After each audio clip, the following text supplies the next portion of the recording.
Bonsoir et à tous. Je vais faire la paix.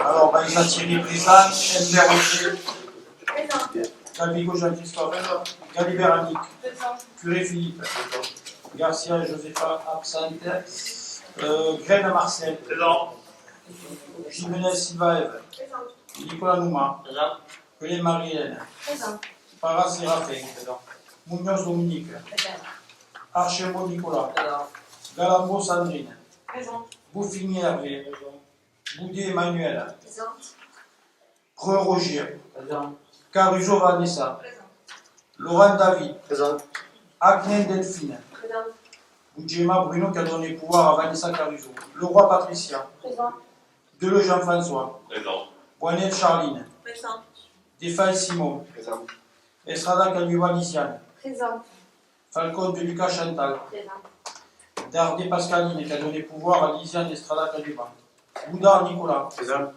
Aspa Didier, Doula Taïssa, Youpi Jama et Foka Gilles.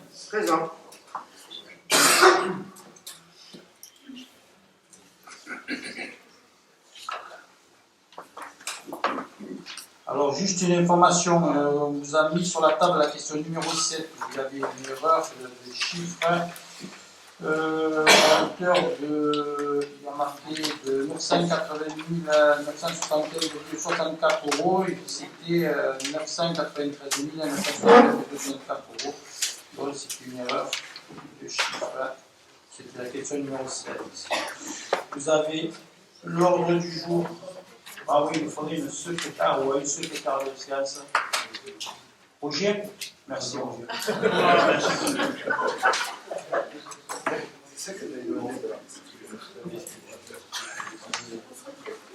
Alors, vous avez l'ordre du jour. Alors, avant de commencer, j'aimerais quand même faire un petit point sur quelques informations, enfin, quelques mises au point. Alors, je vais m'adresser déjà à M. Boudard. Cela fait 2 fois que je reçois des courriers de votre part pour me demander la carte sur les logements meublés sur la commune de Metz et le nombre de logements sur la commune. C'est des documents que j'ai présentés à un conseil municipal sur le sujet Airbnb. Et ces documents, je les ai recherchés moi-même. Ce ne sont pas considérés comme des documents administratifs. D'ailleurs, tous les documents administratifs, vous êtes en droit de les recevoir. Par contre, là, c'est juste des notes personnelles. Que je sache, je ne vous demande pas vos notes. Je travaille les conseils, comme je travaille les conseils à la fois municipaux et les conseils communautaires. Donc, voilà, c'est juste des notes. Vous avez la possibilité de les trouver comme moi en cherchant sur Internet. Donc, je vous invite à aller chercher. Je ne vais pas vous fournir mes notes. Par contre, tout ce qui est administratif, on ne fait aucune rétention de documents. D'ailleurs, aujourd'hui, on nous a transmis aussi la mobilité. On attendait d'avoir, on avait aussi le dernier document. Vous avez tout reçu. Je sais que, bon, d'après les informations que j'ai, vous avez l'intention de nous, Madame Estrada, de nous enquiquiner. Dites-vous bien que vous ne nous enquiquinez pas, vous enquiquinez plutôt les services, les documents. On a fait, contrairement à vous, quand vous étiez à la mairie, où on avait du mal à recevoir les documents, nous, on n'est pas dans cette démarche-là. C'est exactement comme les conseils. Moi, déjà, là, à part cette fois-ci où on a été un peu juste dans le délai, enfin, juste on était dans les délais, mais sachez que des fois, vous recevez les conseils 10 jours avant. Je ne pense pas qu'autour du bassin de l'eau, et notamment sur l'aglo, on les reçoit 10 jours avant. Voilà ce que je voulais dire. Ensuite, je voulais aussi vous dire que grâce à notre intervention, et notamment celle de Marcel Grel, un conseil communautaire, Les besoins seront remboursés sur l'erreur de facturation. Nous avons reçu hier le courrier comme quoi bon, c'est une erreur informatique, soi-disant. Mais bon, voilà, donc les besoins seront remboursés. Il y a aussi une question de tranche qui va être aussi réajustée.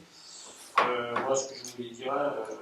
Comme quoi, même si on n'a pas tous les éléments, souvent, il y a des temps vigilants, on arrive à voir les erreurs sur les factures. Alors aussi, j'aimerais répondre aussi à M. Boudard aussi, parce que j'ai vu, au lieu de vous répondre sur les réseaux sociaux, on s'était défaussé avec l'équipe municipale au conseil communautaire. Je vais vous rappeler quand même que l'année dernière, l'AGO a voté une augmentation de 8,5% du prix de l'eau, et qu'à cette époque-là, vous avez voté pour. Et je dis au conseil communautaire, vous êtes abstenu une nouvelle fois. Donc j'ai bon espoir que c'est l'année prochaine, si je suis la logique, l'année dernière vous étiez contre, là vous êtes abstenu, l'année prochaine vous voterez pour. Pour l'augmentation des déchets, pareil, l'année dernière vous avez voté pour et cette année vous avez voté contre. C'est vrai qu'il y a beaucoup de cohérence dans vos votes. Et contrairement à vous, nous sommes cohérents dans la défense des contribuables. Alors, sur votre table, je vous ai posé aussi une convention signée par Henri Fricot et François Comène, qui a été signée en 2021. Et alors, je vais vous relire juste le passage, c'est que la ville de Metz a supporté jusqu'au 31 décembre 2019 des niveaux de dépenses importants afin de mailler son territoire d'un réseau de distribution d'eau potable de bonne qualité, que les investissements réalisés sur les années antérieures ont permis de transférer à cette agropole méditerranée des ouvrages d'eau potable en très bon état, et que le schéma de distribution d'eau potable fait apparaître un taux de perte d'eau faible. Donc, ce document, il est quand même signé par François Comène et Henri Fricot. Je ne vois pas comment, maintenant, on peut vous dire que ces réseaux sont dans très bon état. Et j'ai également mis le débat d'un conseil municipal du 27 mars 2019, dans lequel j'avais beaucoup d'inquiétudes sur ce transfert de compétences. D'ailleurs, je vois que je ne me trompe pas. Mais quand même, ce qui me désole là-dedans, c'est ce que disait le maire, l'ancien maire, qui disait que l'aglo reprendra le personnel et qui souhaite ainsi que les dettes et les travaux seront toujours en régie, ce qui est fait, et la tarification sera gérée par une régie et rien ne sera fait contre la volonté du conseil municipal de Metz. Et qu'aujourd'hui rien n'est arrêté et la volonté du maire a été entendue par le président de l'aglo. Je ne sais pas comment ça a été entendu, parce que je sache, nous avons ici à aucun moment voté le prix de l'eau, décidé du prix de l'eau de la ville de Metz. Donc encore une fois, j'ai posé cette question au président Comène, il a tourné la tête, donc je pense que ou alors ils ne se sont pas bien compris, mais en attendant, le résultat est là. Voilà ce que je voulais dire là-dessus. Alors, sachez aussi, j'ai vu que sur votre page de Metz Demain Ensemble, nous n'étions pas le budget de cette agropole, que nous n'avons pas voulu de voter les travaux, effectivement, lors de cette délibération, il n'était pas question de voter un budget ou quoi que ce soit, c'est juste de voter des tarifs. Alors, là aussi, depuis notre arrivée à la mairie, nous nous battons pour défendre les intérêts des contribuables. Pour preuve, les poubelles jaunes, là aussi, quand même, que la population sache que depuis 6 ans, le Sud avait un ramassage toutes les semaines et nous avions un ramassage tous les jours. On est resté quand même 6 ans à voir, et puis alors que la taxe sur le ménagère est la même au Sud et au Nord. Donc on est arrivé à faire changer on va dire, ce ramassage qui n'était pas cohérent. Ils ont pris une décision contre ce matraquage fiscal, l'erreur de facturation de l'eau. Alors, je vous ai entendu que vous étiez le défenseur de la ressource en eau, alors je ne vous ai pas entendu parler aussi des tranches de l'eau à 7, et ce fameux 500 mètres cubes, parce que quand même, ce qu'il faut quand même se dire, c'est que nous, à Metz, on était à 150 mètres cubes, de 0 à 150 mètres cubes. L'année dernière, nous l'avons descendu à 120. Et pendant ce temps, nos amis sétois, eux, sont de 0 à 500 mètres cubes. Là, personne n'est viré. Et on ne parle ça sert à quoi, comme j'ai dit, un conseil communautaire. Cette ressource en eau, elle sert à quoi? À remplir les piscines à 7 ans. Voilà, donc, Et par contre, alors là où j'ai apprécié quand même, je finirai là-dessus, ce que j'ai apprécié quand même, c'est votre talent d'acteur avec Yves Michel, parce que quand vous avez posé les questions, bizarrement sur la table, Yves Michel avait toutes vos réponses. Par contre, quand moi je lui ai posé la question, pour Laura 7, là, par contre, je n'avais certainement pas dû me faire passer les questions-réponses, il était complètement perdu, il n'a pas pu me répondre. Donc je trouve quand même, j'étais pas bien loin de lui, sur la table, il avait quand même toutes les réponses. J'ai trouvé quand même, je ne sais pas ce jeu de rôle que vous avez joué là, mais voilà, mais j'ai espoir quand même l'année prochaine que vous votiez contre l'augmentation, parce que je pense qu'à l'année prochaine, vu que quand même en commission, on nous a mis devant le fait accompli, on nous a proposé quand même, je n'étais pas présent, il y avait Jean-Christophe Daguido avec Marcel Graine. Heureusement que les autres villes comme Frontignan et bien d'autres, que je remercie au passage, se sont opposés à cette augmentation parce qu'ils voulaient quand même nous mettre 40% d'augmentation. Je pense que le but c'est d'harmoniser. Et comme j'ai dit au président commun, s'ils ne sont pas capables de gérer la régie du maître, ils n'ont pas nous la rendre. Et puis moi, ce qui me fait quand même, et ça Gilles Focas l'a dit en mars l'année dernière, cette année, ou en février, je ne me rappelle plus exactement, qui a dit que pendant des années, on a vanté la régie de l'eau, les performances, le tarif. Encore M.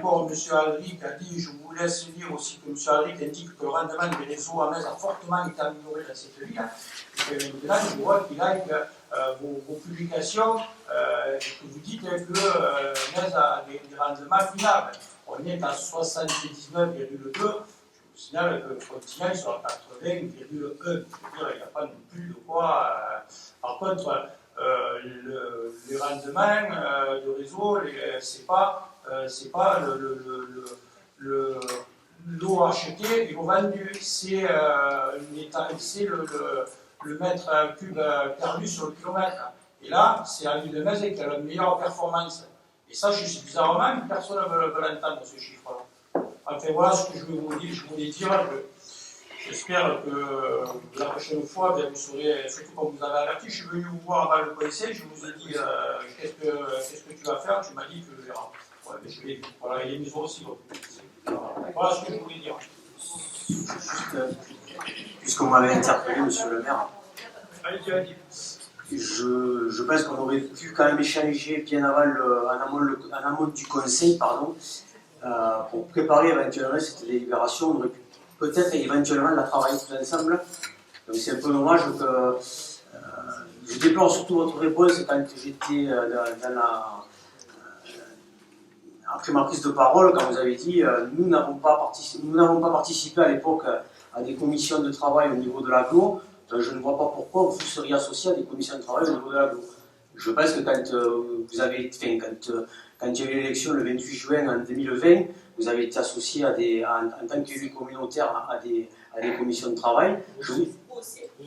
Vous êtes associé à des commissions de travail? Moi, par contre, quand je vous ai rencontré au mois d'avril, le 5 avril, je vous ai rencontré, vous m'avez fait un courrier, je l'ai là le courrier, vous m'avez bien notifié que vous ne souhaitiez pas m'associer à des groupes. Je l'ai là le courrier, j'ai votre courrier en date du 28 avril 2022.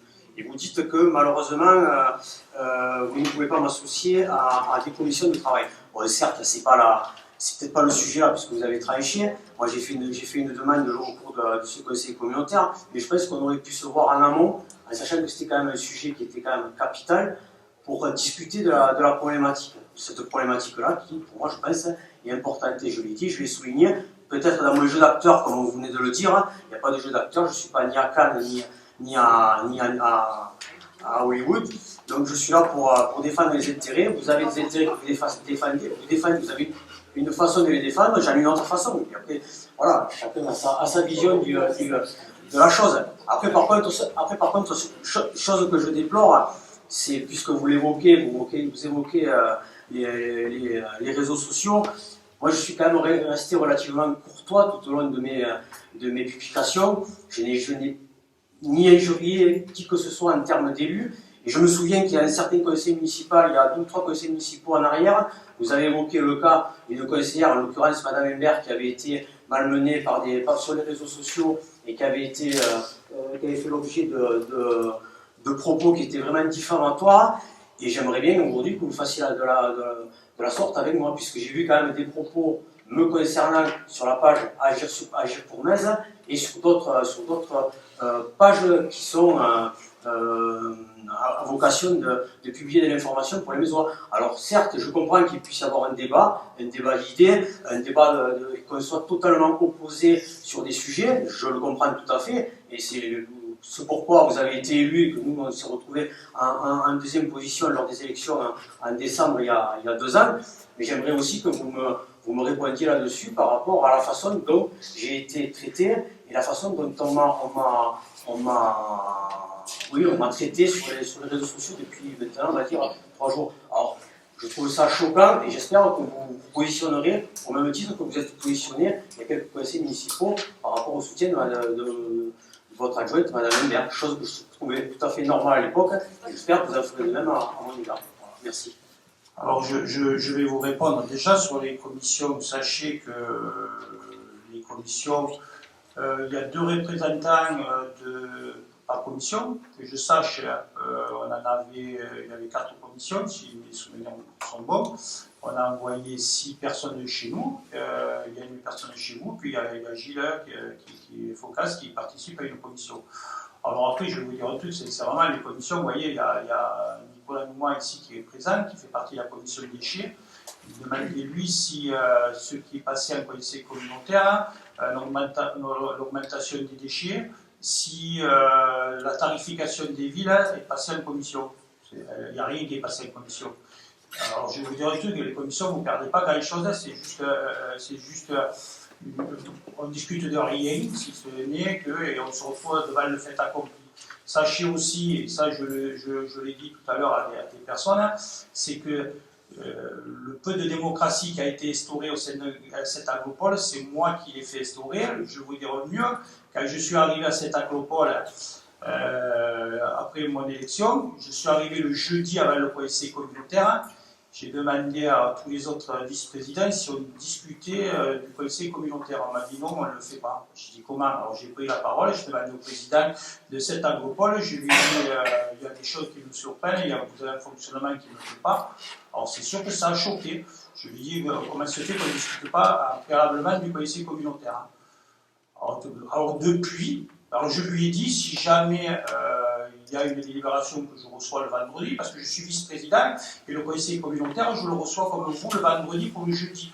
Je veux dire, c'est parce que je suis vice-président qu'on a des avantages. Je le reçois le vendredi, donc je lui ai dit au président que si je ne voyais pas la délibération, s'il n'y avait pas de débat en préparation du conseil communautaire, il y aurait débat lors du conseil communautaire. Alors depuis, je ne vous cache pas qu'on reçoit juste l'ordre du jour, sans aucun autre papier. D'ailleurs, jeudi avant le conseil communautaire, c'est Mme Réamo qui a commencé à présenter le conseil. Elle a dit voilà, question numéro 1, question numéro 2, question numéro 3. Quand elle arrive à question 26, elle a dit question 26, l'eau, question hop. Je dis pardon, vous pouvez me dire ce qu'il y a marqué dans l'eau? Est-ce qu'il va y avoir une augmentation sur Metz? Elle me dit oui. Bon, écoutez, on n'en discute pas là, il y aura une discussion dans le conseil communautaire. Voilà exactement comment ça se passe. J'ai été reçu jeudi matin par le cabinet de François Comène. J'ai demandé à ce qu'on reçoive au moins le conseil communautaire le mercredi, au moins qu'on puisse le lire vite fait pour pouvoir un peu en parler le jeudi. Voilà comment ça se passe à la bourre. Alors, vous voyez, vous avez la chance vous-même de pouvoir le recevoir bien avant. On peut en discuter préalablement. Voilà pourquoi nous, les éléments, on les a eu comme vous le vendredi. Voyez. Alors le vendredi soir, vous êtes sur une manifestation, il y a le week-end qui est assez chargé, et le lundi matin, vous vous levez et vous préparez votre conseil communautaire. Voilà pourquoi je suis venu te dire, il n'y a pas besoin d'une grosse préparation. Il y avait juste à te dire qu'on prenait 8,5%. Je suis venu te voir, te dire voilà, on va prendre 8,5%. Après, si tu décides de t'abstenir, parce que l'abstention, c'est même pas une prise de décision, tu votes oui ou non, tu t'abstiens, c'est-à-dire que tu ne veux même pas participer, finalement, au vote sur un budget qui intéresse ta ville. Parce que là, le Mésois, il va encore prendre, on te dit c'est que 12 euros, et on en a pris 12 l'année prochaine.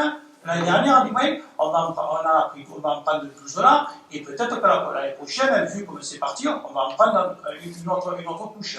Donc maintenant, on commence à en avoir marre, hein, parce que le retour, il n'y est pas. Hein, les gens ils voient bien que l'aglo, ils vous ont beau me raconter que dans le journal de l'aglo, qui a ça et ça qui est sur Metz, ah ouais, on vous a mis la navette, ça coûte 300 000 euros. Ah oui, ça coûte 300 000 euros. Mais la navette, elle ne sert pas qu'à Metz, hein, elle sert aussi à 7. Hein. Il y a quand même 227 000 euros de recettes. Hein. Ça, les recettes, ils ne les mettent pas. Quand on vous dit, ah, on a mis 135 000 euros de PSE.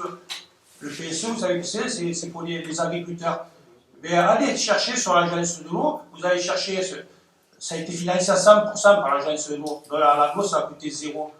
Quand on me dit on a mis 1,5 million de travaux en 3 ans sur la ville de Metz, moi je suis allé chercher les factures, je n'ai pas demandé à l'aglo, je suis allé travailler, mais je suis allé sur le site de l'agence de l'eau, je les ai trouvés les factures. Il y a eu 1 million d'euros versés pour les travaux à la ville de Metz. Ça a coûté 500 000 euros en 3 ans sur les travaux de la ville de Metz, le budget de l'eau.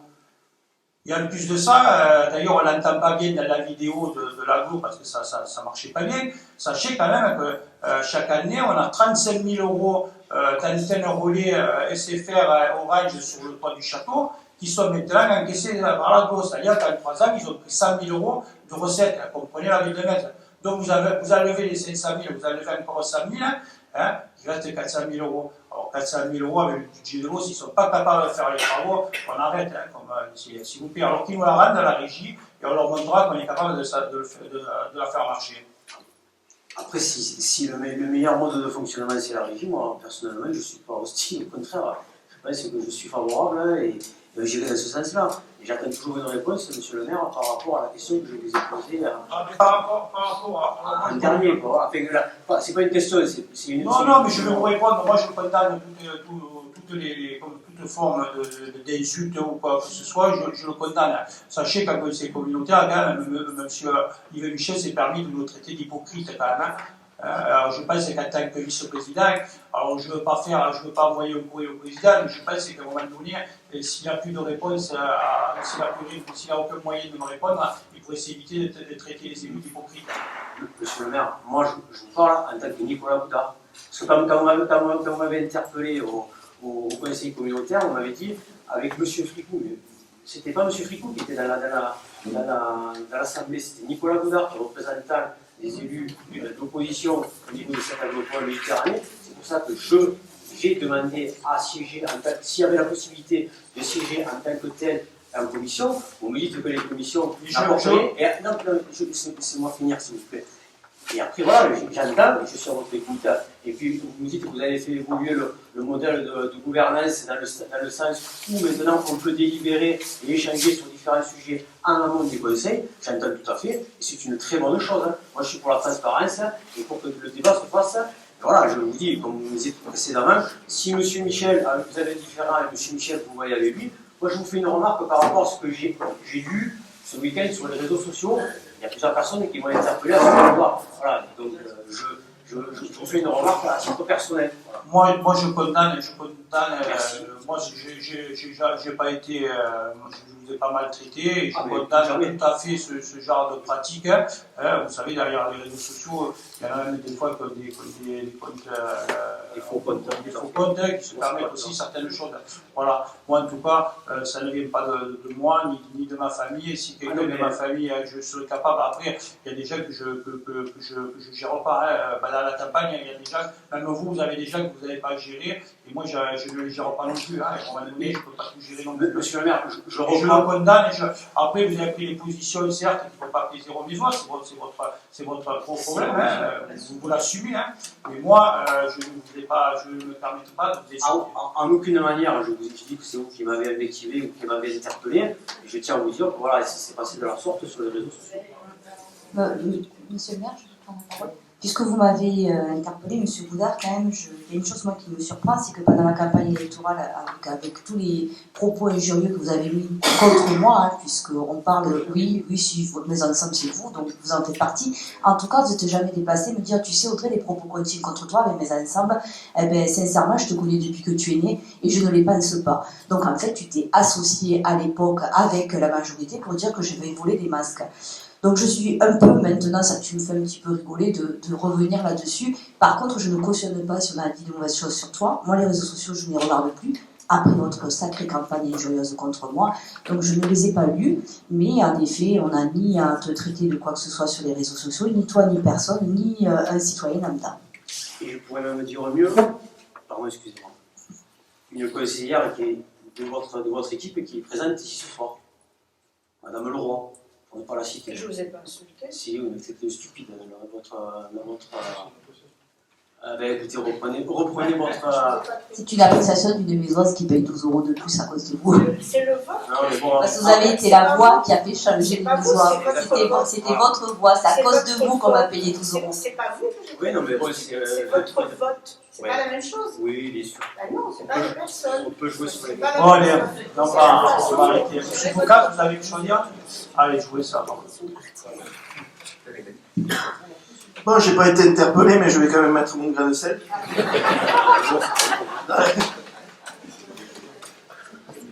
Effectivement, je vais un peu répéter ce que j'avais dit, mais je pense que c'est important de le répéter parce que faut rétablir certaines choses. Donc, pendant 20 ans, on m'a expliqué qu'on avait un réseau méso exemplaire.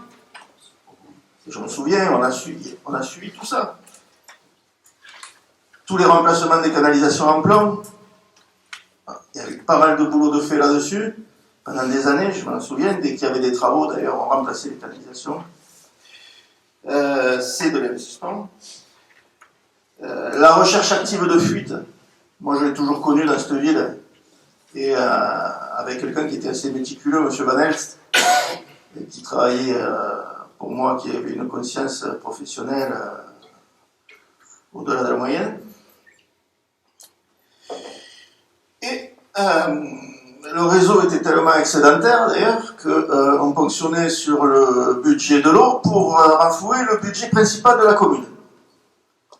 Ça, c'est ce que j'ai connu pendant 20 ans avant que je démissionne en 2017. Et aujourd'hui, donc les mêmes à qui on ne pouvait pas poser de questions, hein, enfin les mêmes, ou leurs descendants, à qui on ne pouvait pas poser de questions sur la qualité du réseau méso à l'époque, nous explique que c'est une gigantesque passoire. Alors, je vais revenir sur l'abstention. Malgré toute l'affection que j'ai pour Nicolas, il faut quand même faire un bilan, puisque Nicolas, tu nous représentes, et là je ne parle pas de l'opposition, je ne parle pas de la majorité, tu nous représentes, et je te parle en tant que citoyen, élu oui, mais en tant que citoyen, tu nous représentes à l'AGLO. Si tu t'es abstenu, c'est que tu as considéré, parce que je pense quand même que tu es quelqu'un qui a une conscience, tu as considéré que la délibération n'était pas bonne, qu'elle n'était pas justifiée, cette augmentation de l'eau. Sinon, tu aurais voté pour, si tu avais pensé que c'était important pour sauver le réseau mésois. Par contre, tu n'as pas voté contre. Bon, tu t'es abstenu, peut-être tu n'as pas pris tes responsabilités, on a tous des réseaux, on a tous des relations avec... Je sais que tu as de très bonnes relations avec des élus d'autres communes, moi aussi je les ai, mais je pense qu'il y a un moment pour discuter, un moment après, quand on est autour de la table. Moi j'ai beaucoup d'amis autour de la table, des fois ça a été très très rude, même avec Thierry, il y a eu des moments où ça a été très très chaud, mais quand on est dans la rue, quand on ressort de la salle du conseil, on redevient des amis, et il n'y a pas de problème là-dessus. Le résultat, c'est que ce que ressentent les gens, c'est que on n'est pas défendu, c'est-à-dire que les intérêts de la ville de Metz ne sont pas défendus uniformément à l'agglo. D'accord? Et je vous rappelle que je m'étais exprimé là-dessus il y a quelques mois en disant que j'aimerais qu'il y ait de la concertation entre vous avant les votes et qu'on essaie de voter la même chose. Parce que de toute façon, vous représentez Metz avant d'eux. Même si votre conviction, c'est de dire on va faire avancer. Non, vous représentez Metz, vous devez défendre la commune au sein de l'agglo. Et d'autant plus qu'il y a une chose qu'il faut voir plus généralement. Et là, je ne vais peut-être pas faire plaisir, encore une fois. Au niveau de l'agglo, on remarque qu'il y a beaucoup de problèmes de dysfonctionnement. Bon, on les énumère, hein, c'est des histoires de surfacturation, et on est toujours dans l'eau. Mais plus généralement, pour moi, c'est la fin d'un règne, la fin d'un long règne, c'est l'agglo. Et en général, on est dans un pays, et même à Metz, on a connu ça, les fins de règne ne se passent pas toujours de manière gaie et joyeuse.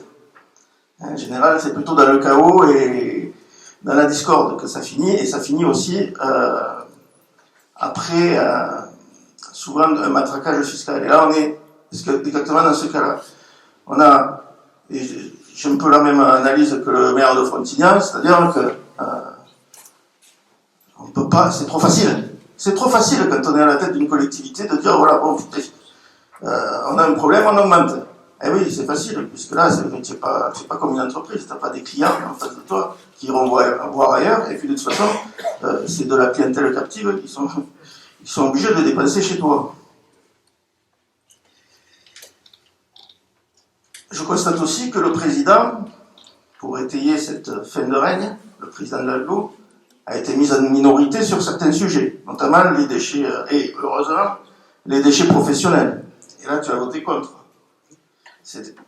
Donc, et pas que les déchets professionnels. Donc, ça veut dire que quand même, beaucoup de gens commencent à se rendre compte petit à petit que cette agglo ne tourne pas bien, qu'elle n'est pas équitable envers les communes qui la composent, et qu'il commence à y avoir un déséquilibre flagrant entre le nord et le sud, et je dirais même entre les petites communes et la commune centre, qui profite un peu de tout ce qui a été fait dans les autres communes. Et avec les transferts de compétences et avec les transferts de charges qui ont été faits pendant des années, je ne ferai pas de dessin là-dessus, les transferts de personnel, etc. On arrive dans une situation où on se demande même comment on va arriver à enrayer cette fuite en avant vers les dépenses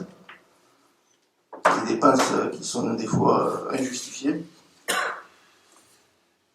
Et en fait, en voyant tout ça, je crois que c'est ce que les Mésois, ce qu'ils demandent, c'est d'être fiers de ce qui leur représente à l'agglo.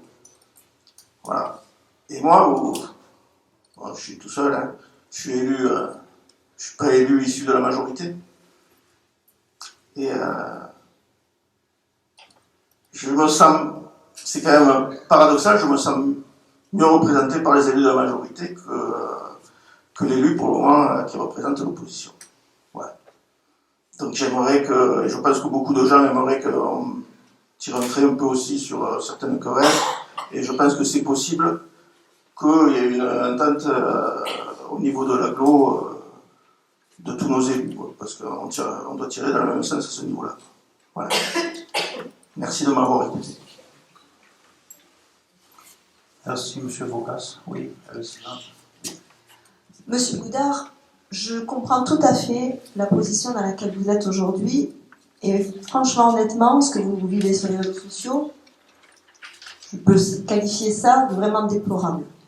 Pour l'avoir vécu moi personnellement, en tant que conseillère municipale, j'avais été à l'époque invectivée par Madame Nathalie Cabrol sur les réseaux sociaux qui m'avait fait une éloge funèbre, et que je me rappelle à l'époque, mes collègues Aspa, mes collègues Doulat, mes collègues Lopis, Madame Estrada, par l'intermédiaire du Calme, qui avait été saisie par Monsieur Graine, n'avait pris aucune position.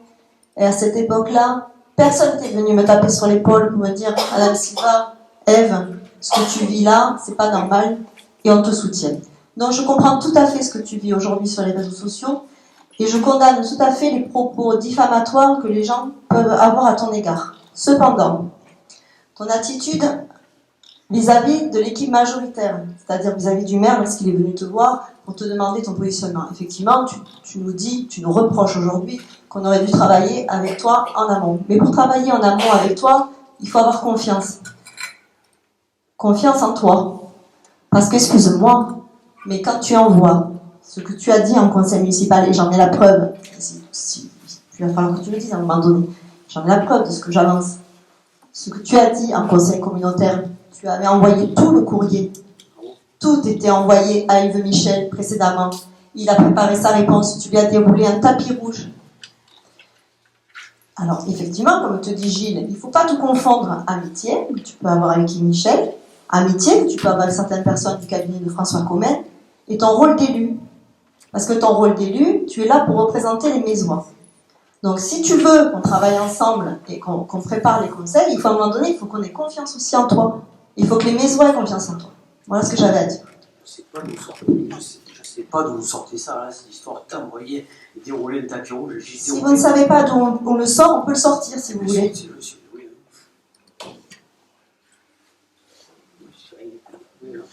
Bon, moi, pour terminer, pour clore ce débat, hein, je voulais juste dire que par rapport, je vais juste revenir aux déchets, ce que je remarque, c'est que l'année dernière, nous étions 4 à voter contre, et cette année, nous sommes 26 à voter contre, et ça veut dire qu'il y a des prises de conscience collectives. Et j'espère qu'à un moment donné, je l'avais averti au niveau du cabinet de François Comène, je leur ai dit qu'à un moment donné, il faut arrêter de passer les choses en force, il va falloir maintenant qu'ils se mettent autour de la table et qu'ils discutent, parce que sinon, bientôt il va y avoir un budget qui va arriver avec un TOB, un budget, et il peut y avoir aussi on va dire, des discussions et des votes qui peuvent être pas très bons pour la Gaulle. Je pense qu'à un moment donné, le tout pour 7, il va falloir que ça s'arrête, parce que je vous le dis, il y a certains ici qui le savent, l'autre jour, lors de la présentation du PPI, le plan pluriannuel d'investissement, je suis resté 10 minutes, j'ai claqué la porte en disant que bon, Frontignan a été pénalisé, nous aussi la ville de Metz a été pénalisée. Pourtant, Frontignan avait voté l'augmentation de la taxe foncière. Moi, j'aurais pu être puni parce qu'on a refusé de la voter. Et voilà, donc il y a eu on va dire, des choix qui ont été faits par l'aglo. En gros, ils nous ont décalé la cave coopérative d'une année. La piscine Frontignan a été décalée d'une année aussi. Par contre, il y a beaucoup d'argent qui est arrivé sur l'entrée de cette. Donc voilà pourquoi aussi il commence à y avoir de la casse. Et donc je pense que prochainement, il va falloir qu'on ait à nouveau des discussions, il va falloir un peu un rééquilibrage, parce qu'actuellement, à part payer, le retour, il n'y est pas. Et c'est pas que depuis, parce qu'avant on disait, vous allez voir, quand Maïsa va arriver à la mairie, vous n'aurez pas grand-chose. Mais que je sache, qu'avant, il y avait Henri Fricot qui était bien gagné avec François Comène, on n'avait rien non plus. Hein. Donc, je veux dire, ça n'a rien changé. Ça fait 6 ans qu'on est ensemble, à part la passerelle. Si là, on va me dire qu'on va faire l'écosite, elle va être inaugurée le 11 janvier, mais sachez que l'écosite, la CCNBT avait laissé quand même 9 millions en caisse pour faire l'écosite et le laminage et bien d'autres choses encore. Voilà ce que je voulais conclure. Je vais passer à l'approbation du procès-verbal de la séance du 6 novembre 2023. Y a-t-il des observations sur ce compte rendu? Je mets sur ce procès-verbal. Aucune, donc je mets au vote qui est contre, qui s'abstient, qui est pour. Je vous remercie. Abstention, j'étais absent, c'est la question. L'abstention, d'accord, monsieur le d'accord. La feuille de pétence, oui, excusez-moi, j'ai pas fait passer. Je la fais passer, merci, je la fais passer.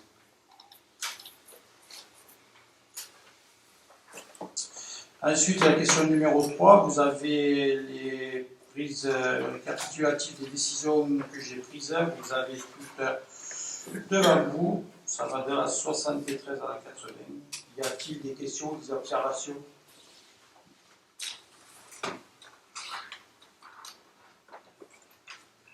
Aucune observation. C'est juste pour vous rappeler aussi, je ne sais pas si vous l'avez remarqué, vous avez dû le remarquer, je l'espère. La décision 77, c'est l'acceptation d'une don de la Fédération des écologistes.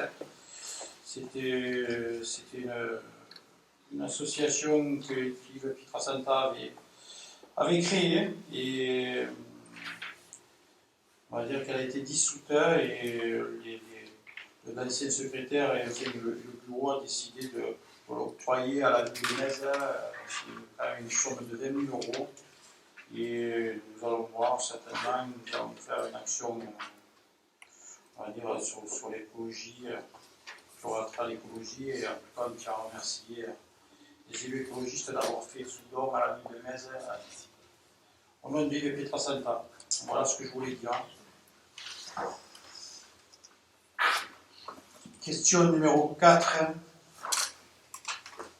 L'objet finance, le budget principal, décision modificative numéro 4. Je laisse la parole à Marcel Grain. Merci, monsieur le maire, mesdames et messieurs, chers collègues. Alors, cette décision modificative est consécutive à la notification de la dotation attribuée à la commune pour compenser la hausse du point d'indice et les effets de l'inflation. C'était fait en 2022. La commune de Metz doit reverser la somme de 196 613 €. Pour cela, il convient d'inscrire en dépenses sur la section de fonctionnement plus 196 613 € au chapitre 67, charges exceptionnelles, et en recette de cette même section, la somme de 196 613 € au chapitre 74, dotation, subvention et participation. Le détail de cette décision modificative a été joint à l'ordre du jour et vous avez été destinataire de cette délibération. Donc, il est demandé au conseil municipal de bien vouloir approuver la décision modificative numéro 4 du budget principal 2023.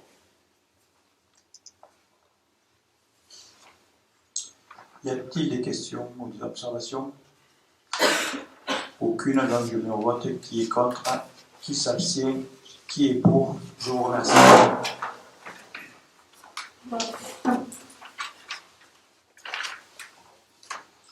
Question numéro 5, finance, budget annexe du Thalassa, décision modificative numéro 3. Et je laisse la parole à Madame Caruso. Merci, Monsieur le maire. Suite à la forte hausse du taux d'intérêt de l'emprunt contracté au budget annexe du Thalassa, il convient d'augmenter le compte 66 111 intérêt réglé à l'échéance de 100 €, de diminuer le compte 617 études et recherches de 100 €. Il est demandé au conseil municipal de bien vouloir approuver cette DM.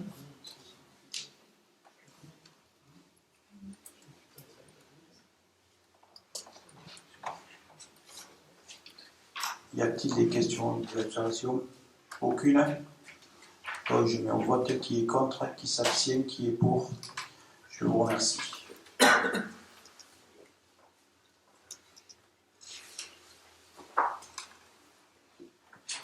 Question numéro 6. Avance de subventions aux associations conventionnées.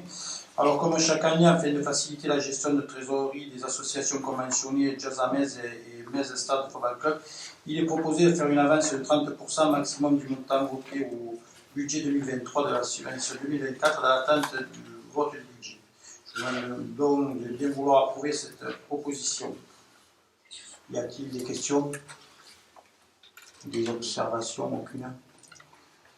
Je pense que monsieur Foucault et monsieur Preux ne participent pas au vote, c'est ça? Hein? Donc je mets au vote. Qui est contre? Festival de Fou, il y a quelqu'un là, Jean-François, personne n'est au bureau, donc d'accord. Donc je mets au vote. Qui est contre? Qui s'abstient? Qui est pour? Je vous remercie.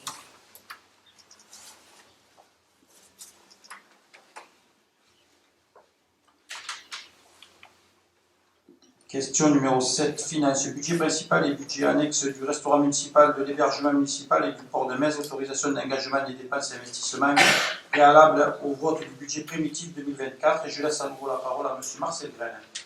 Merci, Monsieur le maire. En préalable, je voudrais remercier les participants au comité consultatif local finance qui s'est tenu vendredi soir, je dirais en regrettant l'absence de certains membres de la liste ensemble vers 2026 qui n'a pas participé ni à cette séance-là, ni à la précédente. C'est dommage, et je pense que s'il y a des impossibilités de participation, il serait peut-être bon de les remplacer pour que vraiment ils puissent voir que nous travaillons en transparence totale, nous n'avons strictement rien à cacher. Alors, la délibération numéro 7. Donc, comme vous l'avez dit, Monsieur le maire, il s'agit d'autorisation d'engagement des dépenses d'investissement préalablement au vote des budgets primitifs. Les budgets 2024 seront adoptés après le 1er janvier 2024. Et donc, conformément à l'article L 1612-1 du Code général des collectivités territoriales, le Conseil municipal doit donner son autorisation pour l'engagement des dépenses d'investissement listées dans l'annexe jointe à la présente délibération et dont l'enveloppe budgétaire par budget est ainsi détaillée. Budget principal à 4 162 000 euros et 105 euros. Le budget annexe du restaurant municipal à 7 082 euros. Le budget annexe de l'hébergement municipal à 34 910 euros. Le budget annexe du port de Metz à 436 311 euros. Et le budget annexe du port du Mont-Blanc à 214 795 euros.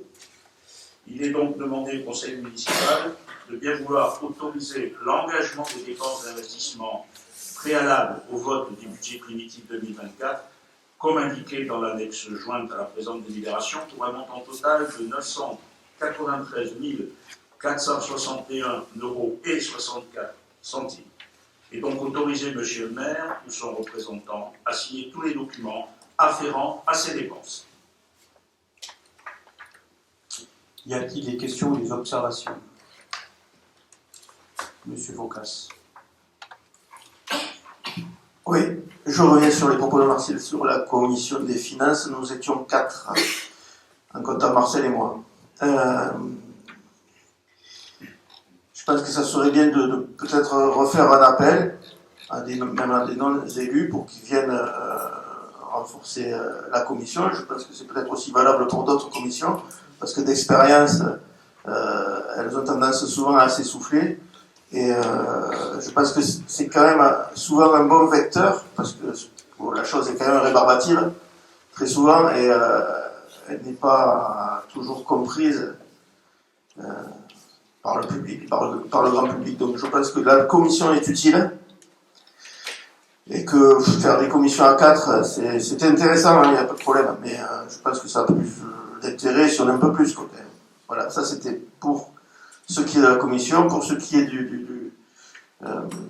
des budgets, alors a priori on va avoir une exécution du budget principal qui est très très conforme et très très proche de ce qui était prévu, de ce qui a été voté, donc félicitations. Je pense que c'est alors un certain nombre de décisions aussi qui ont été prises sur les investissements, sur les tranches, etc., sur les programmations, qui ont peut-être aussi induit cela, mais il faut le noter. Vous savez que j'ai toujours demandé, ou j'avais toujours ma préférence pour essayer de voter le budget avant le 31 décembre, et c'est vrai que je m'aperçois de plus en plus que c'est des choses qui sont difficiles, et notamment la précédente délib qu'on a votée là, sur la CAF, si j'ai bien compris, on vous avertit 2 mois avant qu'on va vous piquer 200 000 euros. Grosso modo, je schématise, mais c'est presque ça, hein, Marcel, hein, que tu nous as expliqué. Absolument, c'est ça. Voilà. Donc, ça me fait plaisir. Ouais. Voilà, donc c'est vrai que à partir de là, on peut se dire que c'est pas facile de faire un budget avant. Mais bon, j'ai toujours cette utopie en moi. Je vous la ressortirai une ou 2 fois. Merci. D'autres observations? Bon, je vais au vote. Qui est contre? Qui s'abstient? Qui est pour? Je vous remercie.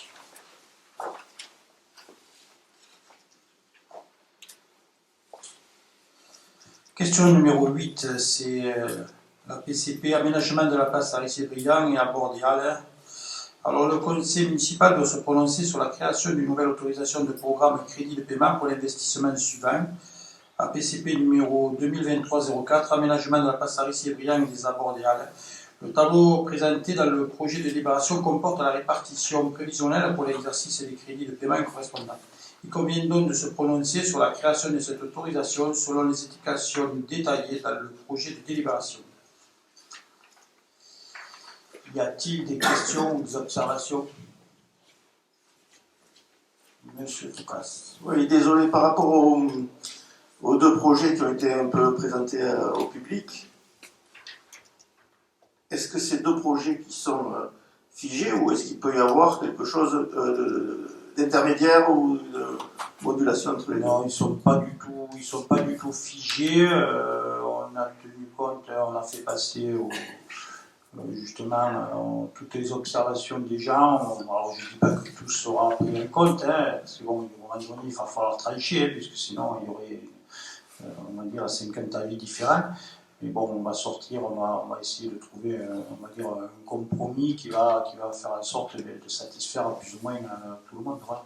On a pris en compte toutes les observations et prochainement, on va de nouveau se réunir pour voir exactement ce qu'il en ressort. Et bon, sachez quand même qu'il y a eu, je crois, presque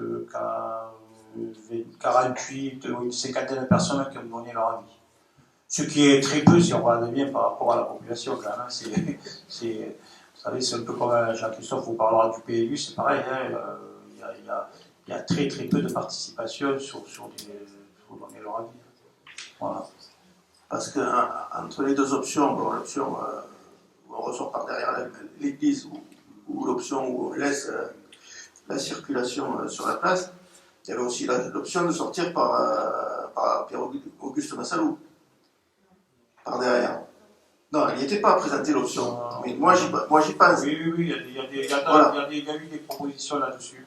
Il y a eu, je vais vous dire mieux, il y a même le cabinet nous a présenté aussi parce que là, on va être obligé de démonter la fontaine parce qu'il y a vraiment une grosse restauration dessus. Il nous a même proposé de la déplacer. Bon, voilà, voilà, on aurait pu rajouter des options et des options, hein, mais bon, à un moment donné, on ne voulait pas que les gens se focalisent sur le déplacement de la fontaine. Mais non, mais de toute façon, on va voir, on va essayer, peut-être voir, voilà, pourquoi pas le faire temporaire, il y a plein on est en train de rentrer toutes les données, tout ce qui a été on va dire, tous les recueils, et puis on va essayer de trouver quelque chose qui est arrangeant pour. Parce que la deuxième équation, c'est la suppression des places de stationnement. Je pense que on a dû vous en parler de ça. Oui, il y avait ça aussi. Oui. Et bon, l'idée c'était d'essayer de créer autant de places de stationnement que ce qu'on a au moins. On essaye. Après, voilà, on discute aussi de voir, oui, pourquoi pas le mettre en piéton l'été, ou pendant 4 ou 5 mois, et puis l'hiver, où c'est beaucoup plus calme. Voilà, on étudie toutes les options. Voilà. De toute façon, Audrey, si tu veux dire un mot là-dessus. Donc en fait, le cahier des charges, il a été quand même un petit peu vu avec les commerçants et avec les Mésois, donc c'est dommage, je ne t'ai pas vu. On aurait discuté, tu serais venu, tu aurais pu regarder ce qui se passait et un peu la température en fait des personnes présentes et ce qu'elles souhaitaient. Donc de toute façon, le cahier des charges aujourd'hui, on n'en est pas sur ce principe-là, on n'est pas encore à fermer ou pas la route, hein, c'est un principe, puisque bien sûr on a eu plusieurs scénarios, donc on fait avec. Par contre, le principe aujourd'hui, c'est d'avoir une place complètement homogène, accessible à tous, pour la mobilité réduite. Donc dans un premier temps, le cabinet d'études travaille déjà sur ça, et après le principe de fonctionnement de la place, on n'y est pas du tout encore, ce principe-là viendra encore sur discussion avec les commerçants, puisque il y en a la moitié qui veulent que ce soit piéton, l'autre veulent moins, il y a les riverains aussi qui comptent, et puis les Mésois, parce que les utilisateurs principaux de cette place, ce sont tous les Mésois, pas ceux qui sont que autour, c'est surtout ceux qui viennent en centre-ville. Pour rappel, on a créé des parkings en périphérie, on va en créer d'autres, donc c'est sûr qu'il y aura des suppressions de places si elles deviennent piétonnes, hein, et voilà, si, j'ai bien dit si. Et puis dans ce principe-là, on a quand même créé d'autres places en face de l'ancienne pharmacie pour permettre aussi de venir contrebalancer celles qui seraient supprimées justement face à la nouvelle pharmacie et toute la lignée. Voilà. Oui, si je ne suis pas venu, c'est pas que je n'avais pas envie. C'est que je fréquentais d'autres établissements. Mais j'aurais pu venir te le présenter, ça me dérange pas de venir et j'aurais pu au moins te présenter le principe. Tu peux m'appeler quand c'est comme ça, tu le sais, il n'y a pas de souci. Mais c'est vrai qu'on a eu quand même énormément, avec Eve, on a tenu une permanence pendant un mois avant de présenter le scénario avec d'autres collègues pour vraiment recueillir ce que les Mésois voulaient. On a reçu donc les commerçants, je le redis, et voilà, c'est vraiment le principe qui est acté. Et puis, vous verrez aussi bientôt avec Thierry et Eve, d'ailleurs, on est monté au Salon des maires, puisque je vais signer des conventions avec Enedis et rencontrer GRDF, puisqu'on a de gros problèmes de réseau sur la place de la mairie. Et donc, vous allez voir apparaître une petite voiture bientôt, je pense début janvier, sans permis. C'est une innovation de GRDF qui permet de détecter les pannes de réseau et les fuites de réseau. Voilà, donc vous la verrez apparaître bientôt dans notre commune, puisque c'est un test et que j'ai demandé à ce qu'elle soit faite sur notre commune. Et voilà, donc en premier lieu, de toute façon, il va falloir décaisser, changer les réseaux GRDF, revoir les prises qui portent défaut, refaire en souterrain toute l'électricité, et ensuite, voilà, le revêtement reviendra. Et la discussion avec les commerçants, bien avant la phase de revêtement, sera faite. À savoir que les débuts de travaux vont plutôt commencer aux alentours d'avril, vont s'arrêter pour la période estivale et reprendront fin septembre pour une durée de 6 mois. Donc bien entendu, voilà, on est en réflexion avec les commerçants parce qu'il faut que les gens puissent accéder en sécurité et facilement à leur commerce pour pas qu'il y ait trop de troubles. Des troubles, il y en aura, on le sait, en période de travaux, il y en a toujours, mais c'est que à cette condition-là qu'on va pouvoir refaire la place de la mairie. En plus, je suis content, j'ai appris sur le livre aujourd'hui que la région, ils avaient finalisé la place à Aristide-Briand, et pas celle de cette. Alors, je ne vous dis pas, encore ça va faire plaisir au président de la Lagos. Bon, d'autres questions? Aucune. Donc, je mets au vote qui est contre, qui s'abstient, qui est pour. Je vous remercie.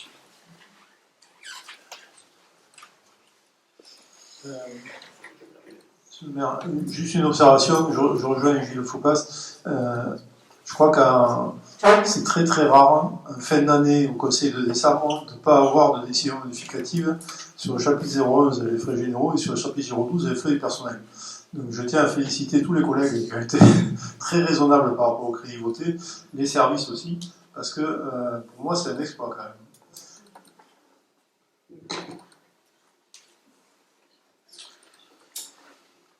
Alors, question numéro 9, c'est l'indemnité de gardiennage de l'église de Saint-Hilaire. Alors, par courrier du 24 octobre 2023, le préfet de l'Hérault a fait part à la commune du plafond indemnitaire fixé pour le gardiennage de l'église communale, indemnité versée chaque année par la collectivité. Pour l'exercice 2023, ce plafond a été fixé à 499 075 499,75 € pour un gardien résident dans la commune où se trouve l'édifice. Voilà. J'allais payer beaucoup plus cher. Là, par contre, on est obligé de faire des modifications. Ouais. Donc, je vous demande donc, y a-t-il des questions d'abord? Donc, c'est fait chaque année. Donc, qui est contre, qui s'abstient, qui est pour, je vous remercie.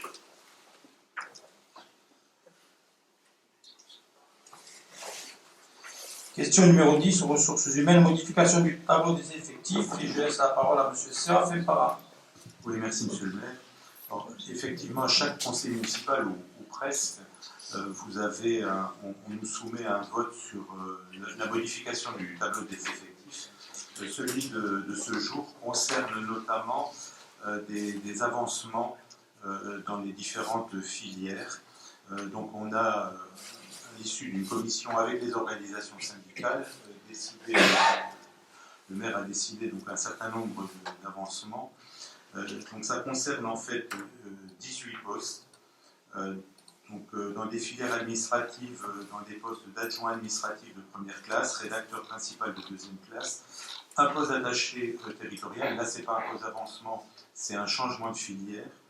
Un poste, donc dans la filière technique, un poste d'adjoint technique seconde classe à temps non complet, un poste d'adjoint technique de première classe et un poste d'adjoint technique principal de première classe à temps non complet à raison de 28 heures. Dans la filière médico-sociale, ça concerne 3 postes, 2 postes d'adjoint social principal, première classe et un temps non complet, un poste d'ADSEM. Et dans la filière animation, 5 postes, dont à temps non complet, de 6 heures à 20 heures. Donc le total, c'est 18 postes, et donc le tableau des effectifs pour le budget général passe de 259 à 275 postes. Et il y a également dans la filière, au niveau du budget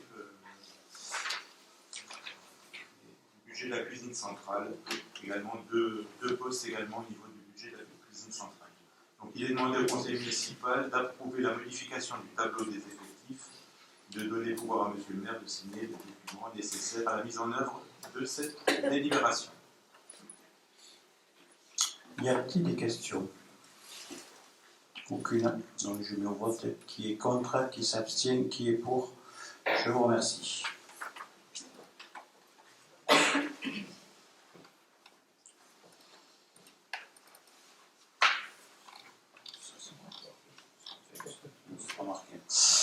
Question numéro 11. Ressources humaines, régime indemnitaire tenant compte des fonctions, des sujétions, de l'expertise et de l'engagement professionnel. Délibération modificative. Je laisse à nouveau la parole à M. Séraphin Parent. Donc là, en fait, il s'agit d'une délibération très technique. Dans une délibération du 20 mai 2019, la collectivité avait mis en œuvre le régime indemnitaire qui tient compte des fonctions, des suggestions et de l'expertise et de l'engagement professionnel, ce qu'on appelle le RIFSEC, au bénéfice des agents, des cadres d'emploi, des agents territoriaux, des rédacteurs territoriaux, de la filière administrative, certaines filières au niveau des écoles et certaines filières n'ont été prévues par les textes que plus tardivement. Donc ça concernait les filières techniques, donc toute la filière technique des techniciens et ingénieurs, et la filière des cadres d'emploi de la filière médico-sociale. Donc suite au transfert du CCAS à la mairie et des services de la petite enfance en janvier 2023. Donc là, en fait, c'était une relance de la trésorerie, puisque les agents avaient des indemnités, donc on n'a pas modifié donc, le montant des indemnités, mais simplement on a régularisé la partie de ces indemnités. Je signale également qu'on va travailler au niveau des ressources humaines de la collectivité sur ce domaine le régime indemnitaire qui est un peu particulier, qui tient compte un petit peu de l'évolution d'une fonction publique territoriale. Et donc là, on doit travailler là-dessus. Donc au moins, je pense que le travail prendra plusieurs années pour mettre en place un régime qui soit moderne en la matière.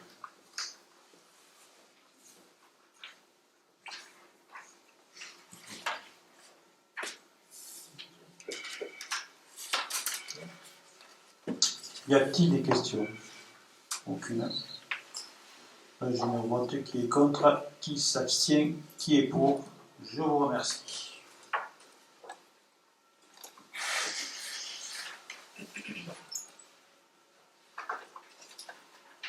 Question numéro 12. Transition énergétique, approbation et signature de la convention constitutive d'un groupement de commandes à l'initiative de Héro Énergie, adhésion au nouveau groupement de commandes de véhicules électriques de bornes de charge privées. Et je laisse la parole à Marianne Pelé. Merci, Monsieur le maire. Le comité syndical d'Héro Énergie a décidé de la création au 1er janvier 2024 de nouvelles et uniques conventions constitutives regroupant les achats de véhicules électriques, hybrides et hybrides rechargeables et la mise en place d'un service comprenant la création, l'entretien et l'exploitation des infrastructures de charge nécessaires à l'usage des véhicules électriques ou hybrides rechargeables sur les domaines privés des collectivités et leurs établissements publics. Dans le contexte actuel de la mobilité décarbonée, il apparaît que l'adhésion à ce groupement, qui propose des conditions très avantageuses, permettra de bénéficier de l'expertise d'Héro Énergie dans ce domaine, dans le cadre de l'acquisition de véhicules à énergie propre et de la mise en place de services pour les infrastructures de charge. L'adhésion à ce groupement de commandes s'élève à 50 €. Une participation sera également demandée pour les frais de fonctionnement relatifs à la contractualisation des accords cadres et ou marché, le cas échéant. La convention proposée présente les avantages liés à la constitution d'achats groupés et définit les règles de fonctionnement du groupement de commandes. Il est donc proposé au conseil municipal d'approuver le projet de convention et d'autoriser Monsieur le maire à signer cette convention avec Héro Énergie et tous les documents y afférents. Y a-t-il des questions? Aucune. Je mets au vote. Ni Audrey Imbert, ni elle aussi là, ne participe pas au vote. Donc je mets au vote qui est contre, qui s'abstient, qui est pour. Je vous remercie.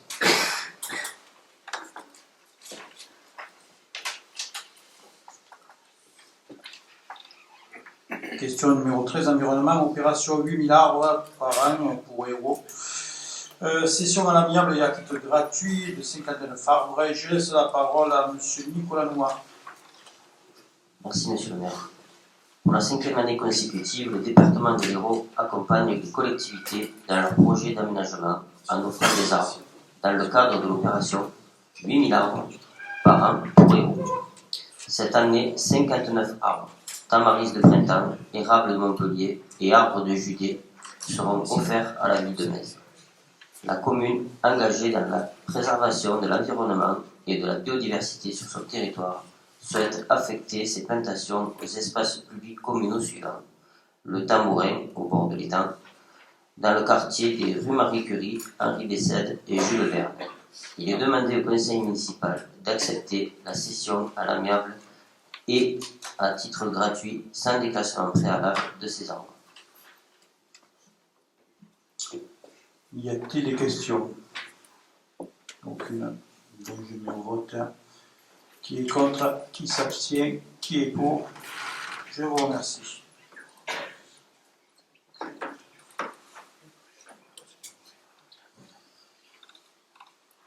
Question numéro 14. Petite enfance, convention médicale, et je laisse la parole à Madame Annie Galibert. Merci, Monsieur le maire. Donc, la convention médicale qui liait la ville de Metz au Dr Andro pour les missions définies par le service de la PMI dans les structures d'accueil de petite enfance prendra fin le 31 décembre prochain. Un courrier a été adressé à tous les médecins de la ville pour solliciter leurs services. Seul le Dr Andro a répondu. Il convient donc de renouveler cette convention et de proposer une tacite reconduction 3 fois de suite, soit jusqu'au 31 décembre 2027. Il est donc demandé au conseil municipal de bien vouloir approuver cette convention médicale qui est annexée entre la ville de Metz et le docteur Hervé Andro, d'approuver Monsieur le maire ou son représentant à signer la dite convention et charger Monsieur le maire ou son représentant à prendre toutes les dispositions nécessaires à l'exécution de la présente délibération. Merci. Des questions? Des observations? Aucune. Je mets au vote qui est contre, qui s'abstient, qui est pour. Je vous remercie.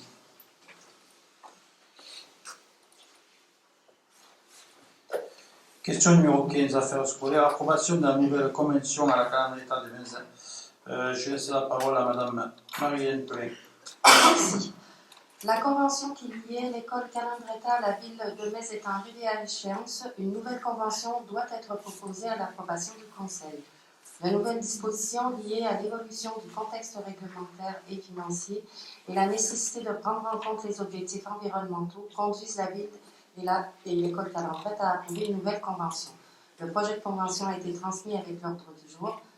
J'ai juste à préciser que les modifications majeures portent sur la prise en compte des enjeux environnementaux de sobriété énergétique, la levée d'obligations de recrutement exclusif sur la ville de Metz et la révision du montant de la compensation financière pour les élèves extérieurs à la ville de Metz afin de l'amener progressivement à sa valeur réelle qui est de 3 000 €.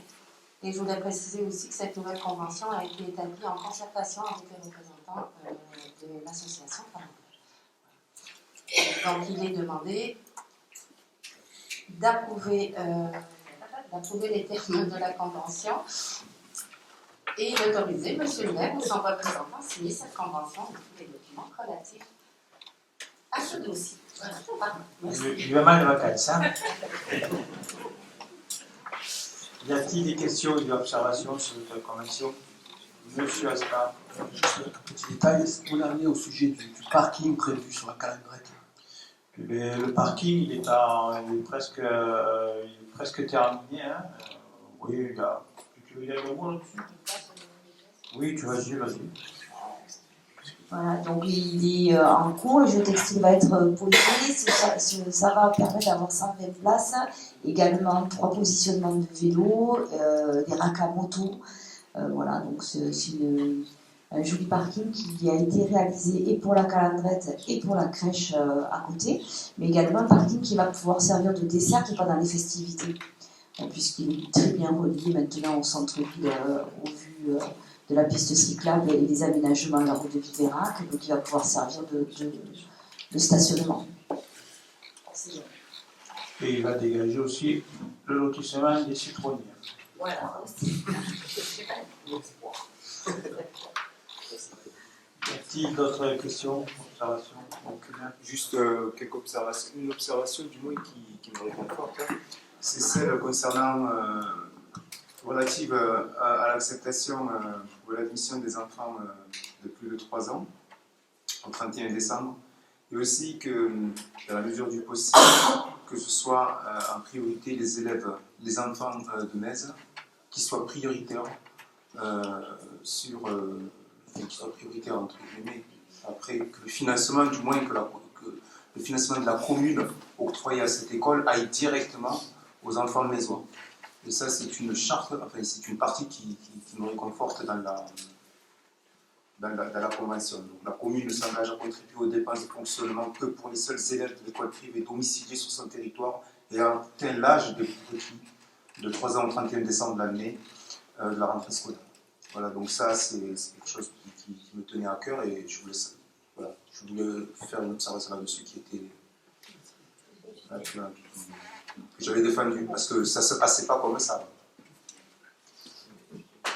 Oui, juste une petite observation là-dessus. On a fait un gros travail avec l'école Calendrette autour de ça. En fait, l'idée étant qu'aujourd'hui, la ville de Metz le paye essentiellement pour les élèves qui sont sur sa commune. Ce n'était pas tout à fait le cas avant, effectivement. On a donc ouvert et enlevé dans la convention l'obligation de ne recruter que des élèves mésois. On a demandé à la Calendrette de devenir une école de bassin qu'elle puisse recruter un peu sur les communes extérieures. Il paraissait donc judicieux et important de faire en sorte que la ville de Metz et les contribuables mésois ne payent pas pour les élèves extérieurs. Il existe aujourd'hui une loi qui s'appelle la loi Mola qui permet donc à l'école de réclamer aux communes extérieures effectivement les frais de scolarité relatifs aux élèves extérieurs. Travail qu'a commencé à faire l'école Calendrette, d'ailleurs je les en remercie. C'est un travail de longue haleine, c'est une habitude qui doit se prendre et donc c'est pour ça qu'aujourd'hui on révise à la hausse la compensation pour les élèves extérieurs et on n'est pas tout à fait encore au montant égal, mais qu'avec ce travail de concertation, on espère arriver d'ici peu à faire en sorte que la compensation soit exacte, soit à la valeur réelle du montant des élèves, des frais de scolarité. Oui, moi je voulais un peu enquiquiner Madame Estrada. Si je me souviens, vous étiez associé avec Jean-François Eliaou, qui était quand même un député qui avait refusé et qui ne voulait pas que les villes extérieures financent la scolarité des enfants dans les écoles privées, et que ça fragilisait, on va dire, les finances de la commune. Mais bon, si on l'avait écouté, ce serait la ville de Metz qui serait en train de supporter les enfants des autres communes. Je me souviens bien qu'il avait été... Voilà, c'est ce que je voulais rajouter. Vous avez le droit. Pas d'autres questions? Des informations? Donc je mets au vote qui est contre. Et puis comme ça, la calandrette ne rentre pas en concurrence directe avec nos écoles qui, si elles le faisaient, augmenterait la probabilité de fermeture de classe. Voilà. Autant chez les maternelles que chez les primaires. Donc je m'en félicite. Merci. Vous savez, la probabilité, on est confronté en permanence et prochainement, on a une réunion, on risque à nouveau de repartir sur une fermeture sur de maternelles. Voilà. Voilà. Donc, vas-y. Oui, si je peux me permettre, c'est tout à fait l'idée en fait, de travailler avec eux pour que le recrutement se fasse dans un bassin et pas uniquement sur la ville de Metz. En fait, c'est un équilibre un peu délicat à trouver avec eux, mais pour qu'elles puissent recruter à l'extérieur, mais ne pas assumer ou faire assumer aux Mézois ou que l'association Calandrette assume à elle seule le coût des élèves extérieurs. Donc avec cette loi, avec ce travail, avec les communes extérieures, ils ont l'avantage de pouvoir aller recruter à l'extérieur et d'en demander la compensation financière. Du moment qu'ils peuvent recruter à l'extérieur, et du moment que les financements ne passent plus de la commune, tout va bien. Je m'excuse, M. Boulat, mais dans l'ancienne convention, il a été écrit noir sur blanc que la Calandrette s'engageait à n'inscrire que des enfants de la commune. Voilà, c'est juste ça. C'est pour ça qu'on a dit. D'accord, si vous le dites. Très bien. Je l'ai pas relevé, mais si vous le dites. Il me semblait que la Calandrette pouvait recruter à l'extérieur à condition que le financement se fasse par le biais de la Calandrette, par l'intermédiaire des parents. Voilà. C'est effectivement ce qui se faisait, mais je vous assure que dans l'ancienne convention, il a été écrit noir sur blanc que l'école s'engageait à n'inscrire que des enfants qui étaient sur la commune. Voilà. Mais effectivement, c'est ce qui se faisait. Il y avait quand même, malgré ce qui était écrit dans la convention, un recrutement sur des élèves hors commune. Voilà. En tout cas, merci pour votre travail fait. Bon, je mets au vote qui est contre, qui s'abstient, qui est pour. Je vous remercie.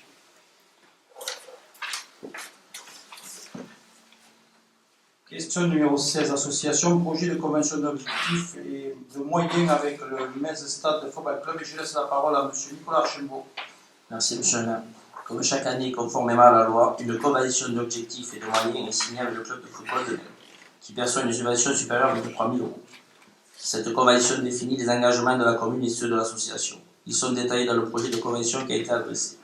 Les termes de la convention sont identiques à ceux de l'an dernier. Il est demandé au conseil municipal approuver les termes et la convention d'objectifs et de moyens 23-24 liant la ville et l'association Metz Stade Football Club. Autoriser M. le maire ou l'adjoint délégué à signer la dite convention. Des questions? Aucune. Donc, je me vote, je crois que Roger et Gilles On ne participe pas. Hein? On ne participe pas, on n'est pas là. D'accord. Donc, qui est contre, qui s'abstient, qui est pour? Je vous remercie.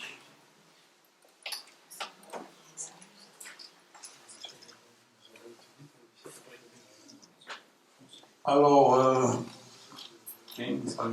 question numéro 17, projet de libération foncier, ligne nouvelle Montpellier-Perpignan, élection et désignation des représentants de Metz à la commission intercommunale d'aménagement foncier. Bon, je devrais laisser la parole à M. Galtico. Oui, ça va aller vite. Merci, M. le maire, mais le problème, c'est qu'on n'a pas de candidat. Donc, on a fait le nécessaire en affichage officiel, en publication.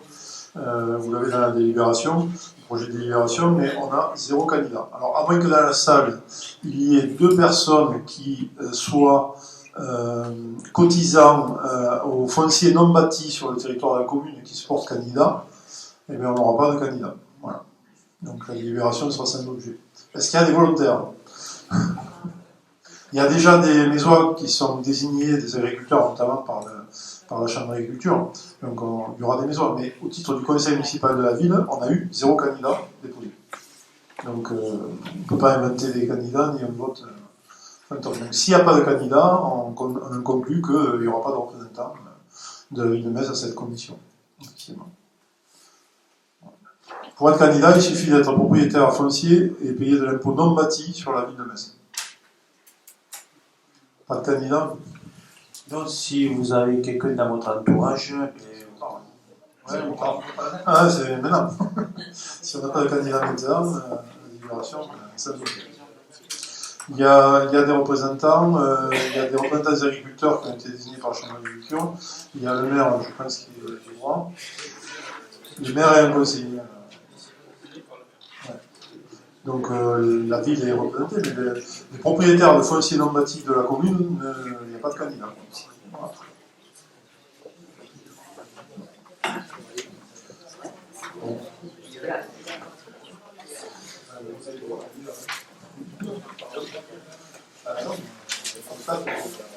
On fait juste un constat et qu'on ne voit pas de candidat. Voilà.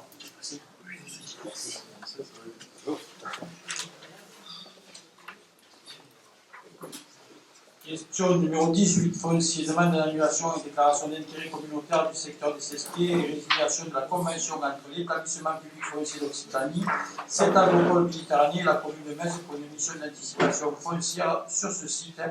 Et je laisse la parole à M. Jean-Christophe David. Merci, M. le maire. Donc, vous avez reçu la délibération qui prévoyait le 17 octobre 2018 de signer une convention avec l'établissement public foncier régional et 7 agropoles Méditerranée. Donc, pour mémoire, le projet du Cesquier sur la zone de Metz était une compétence d'intérêt communautaire. C'est-à-dire que c'est 7 agropoles Méditerranée qui géraient l'opération. Pour assurer la maîtrise foncière, l'EPF, c'est l'établissement public régional de la région Occitanie, a été sollicité. Heureusement, je dirais, rien n'a été fait, c'est-à-dire il n'y a aucune intervention foncière qui a été faite, malgré le fait quand même qu'il y ait eu des mutations foncières dans le secteur.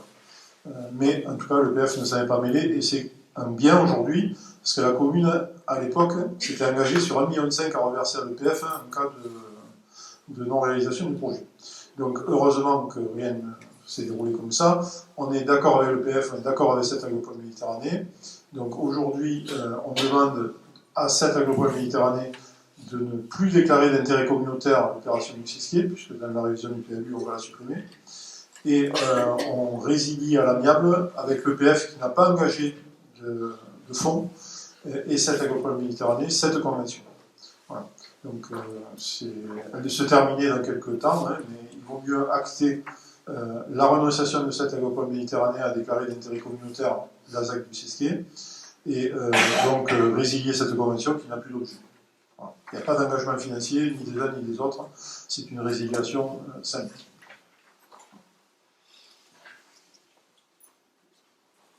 Y a-t-il des questions? Monsieur Focas.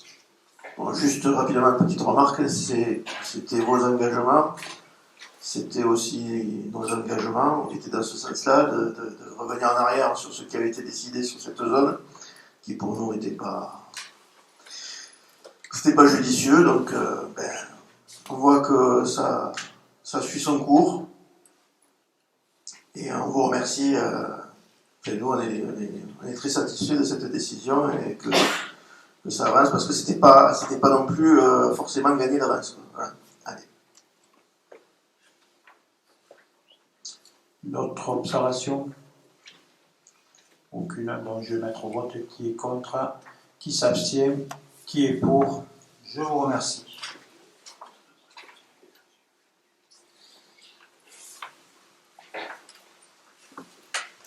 Alors, question numéro 19. foncier, cession des parcelles cadastrées, section DH 35, 36, 37, 38 au département de l'Hérault. Et je laisse la parole à M. Jean-Christophe Davido. Oui, alors dans le foncier, vous savez qu'on essaie de rétablir des situations qui sont assez anciennes. Donc à ce titre-là, on a vu avec le Conseil général de l'Hérault qu'il y a pas mal de terrain sur la ville. Et puis surtout, il y a une opération au Mont-Blanc où il y a eu des travaux très significatifs de fait par le Conseil général de l'Hérault, la création du port du Mont-Blanc, et où il y avait eu une cession qui avait été décidée à l'époque, mais jamais réalisée. Et aujourd'hui, il faut régulariser ce type de situation. Le Conseil portuaire du Mont-Blanc, a priori, il a compétence, mais il est chez nous, donc ça ne peut pas aller. Nous, ces terrains-là ne nous appartiennent plus, puisque les travaux ont été faits par le Conseil général. Par contre, il faut que la cession foncière intervienne de façon à ce que la totalité du port du Mont-Blanc relève bien du Conseil général de l'Hérault qui a fait les travaux. Voilà, donc ce qu'on propose, c'est la cession, là, encore sans engagement financier. Il s'agit en plus d'une intégration du domaine public, donc on est sur des parcelles, ça va devenir domaine public portuaire. Voilà, donc il n'y a pas de valeur sur ces biens. Y a-t-il des questions? Monsieur Aspin. Un petit détail, je me demande s'il n'y a pas un petit copier-coller. On parle de regrouper plus de 170 professionnels. Ça a été pointé, je dirais plutôt vers l'ordre de 140. Oui. 136. Oui, c'est la délibération de l'époque. Mais en plus, on voit justement la baisse parce qu'elle est vieille, mais pas énormément, cette convention. Donc on voit qu'on est passé de 190 à 136. Le fait aussi que les établissements se sont agrandis. Il y a le regroupement. Du coup, moins de professionnels quand même. Moins d'exploitants.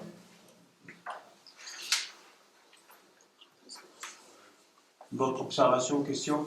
Aucune. Donc je mets au vote qui est contre, qui s'abstient, qui est pour. Je vous remercie.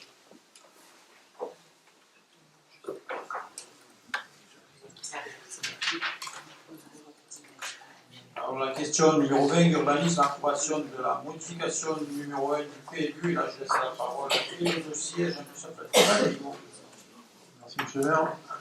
Alors on va présenter la 20 et la 21 en même temps, puisque c'est ces deux dossiers qui sont très liés.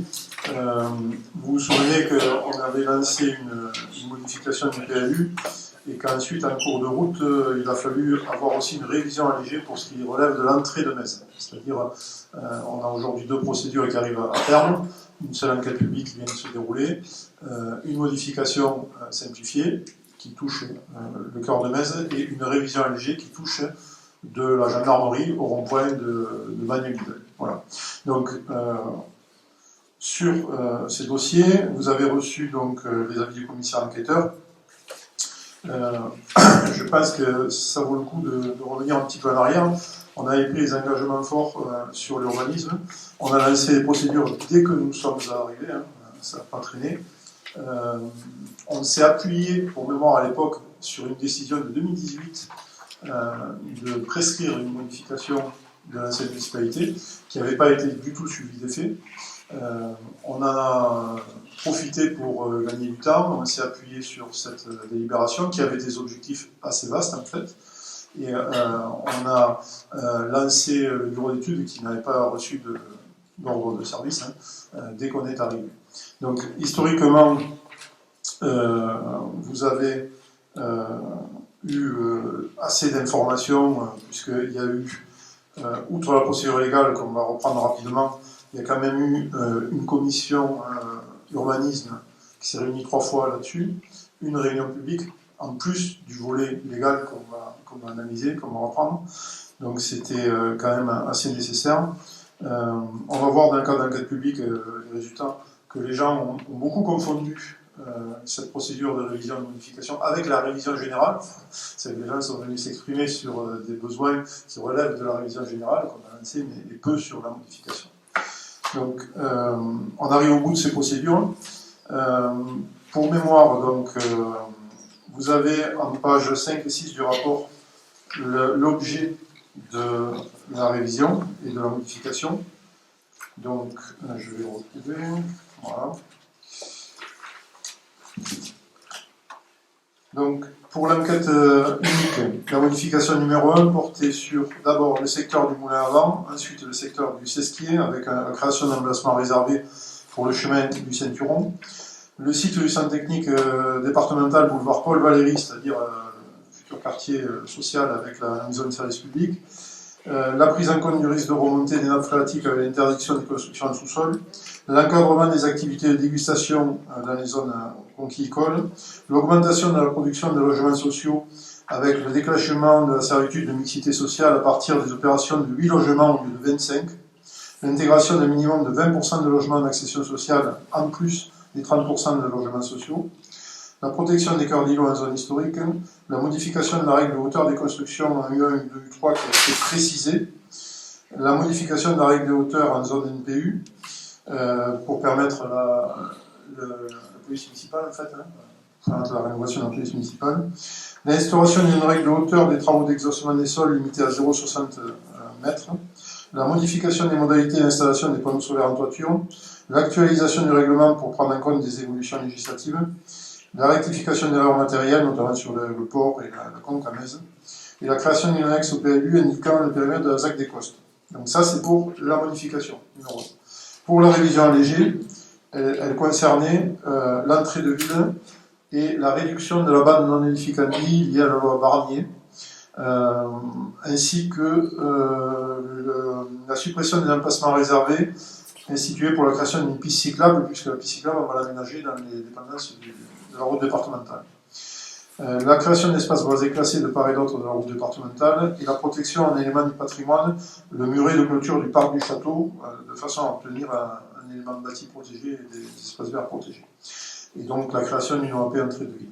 Voilà, ça c'était l'objet, donc qu'on a largement commenté à la fois en commission et en réunion publique.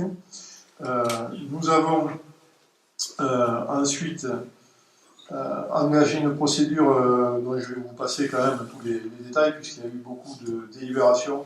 Il y a eu notamment les délibérations où on a enregistré qu'on était dispensé d'études environnementales. C'était des étapes obligées, donc on les a obtenues par les DTM. On a ensuite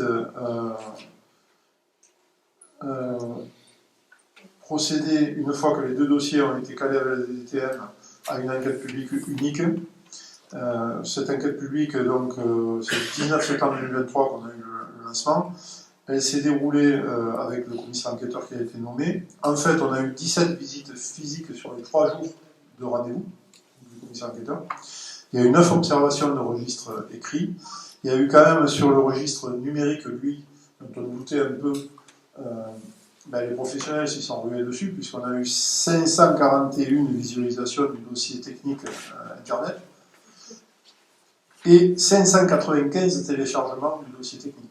Donc, on peut dire qu'il n'y a pas eu grand monde au niveau du ministère, tout ça. Je constate que les professionnels, eux, ils ont téléchargé 595 fois notre document. Ou les particuliers, mais c'est surtout les professionnels. Voilà. Donc, je vous lis juste, page 19, les observations des commissaires enquêteurs sur le déroulement de l'enquête publique. Les permanences et la possibilité de consultation du dossier ont été tenues dans de bonnes conditions d'organisation en mairie annexe de Metz. Le service urbanisme a tout mis en œuvre pour faciliter l'accueil du public et la tâche du commissaire enquêteur. L'enquête publique s'est déroulée selon les dispositions de l'arrêté municipal dans de bonnes conditions, dans un climat serein, sans incident. La plupart des dépositions montrent l'intérêt du public pour tout ce qui concerne une évolution attendue du PLU, mais peu d'entre elles concernent les objets de la présente enquête. C'est-à-dire que les gens se sont projetés déjà sur la révision générale du PLU. Voilà, donc les personnes publiques associées, c'est-à-dire la section régionale, la Chambre d'agriculture, les communes voisines, le coin de Méditerranée, etc., ont tous produit des avis, ou s'ils ne l'ont pas fait, c'est qu'ils sont en avis favorable. Donc on a reçu tout ça, on l'a mis dans le dossier. Donc on est arrivé avec une conclusion du commissaire enquêteur, page 26. Le commissaire enquêteur constate que le mémoire en réponse de la ville de Metz, maître d'ouvrage de la modification numéro 1 et de la révision allégée, apporte des réponses appropriées, détaillées et argumentées à l'ensemble des observations. La qualité du mémoire est très satisfaisante et les réponses confirment que le dossier du PLU sera complété avant approbation.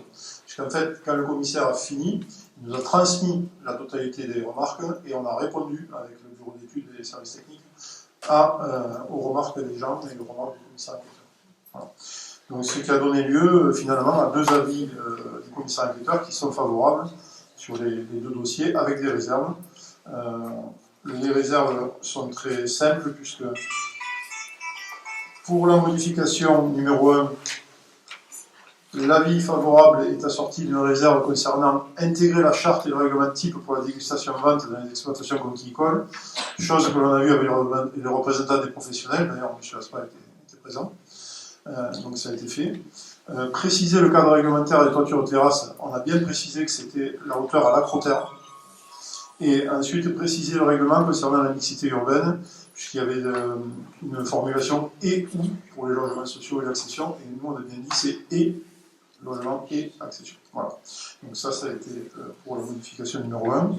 Et pour la révision allégée, donc on a aussi un avis favorable, sous réserve de conforter les enjeux paysagers en entrée de ville, c'est-à-dire qu'on a introduit des arbres en protection spécifique du code de l'urbanisme, et modifier l'emprise de l'EBC, c'est un espace boisé classé qui a été créé, où là le commissaire enquêteur s'est déplacé sur place à la demande des propriétaires pour constater qu'il y avait un endroit où il n'y avait pas d'arbres, et où il nous a dit, il n'y a pas d'arbres, votre espace boisé classé, vous le laissez, mais vous le détourez de façon à protéger les arbres existants. Voilà.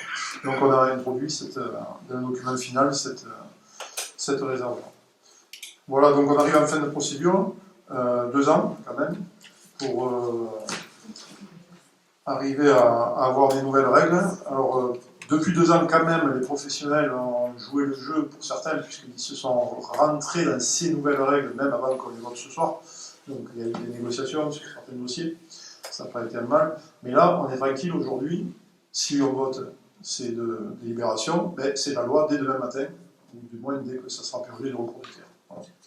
Donc je veux remercier les services aussi qui ont travaillé là-dessus, sur l'urbanisme, et vous proposer de voter ces 2 délibérations pour la modification numéro 1 et pour la révision allégée. Voilà. Y a-t-il des questions ou des observations?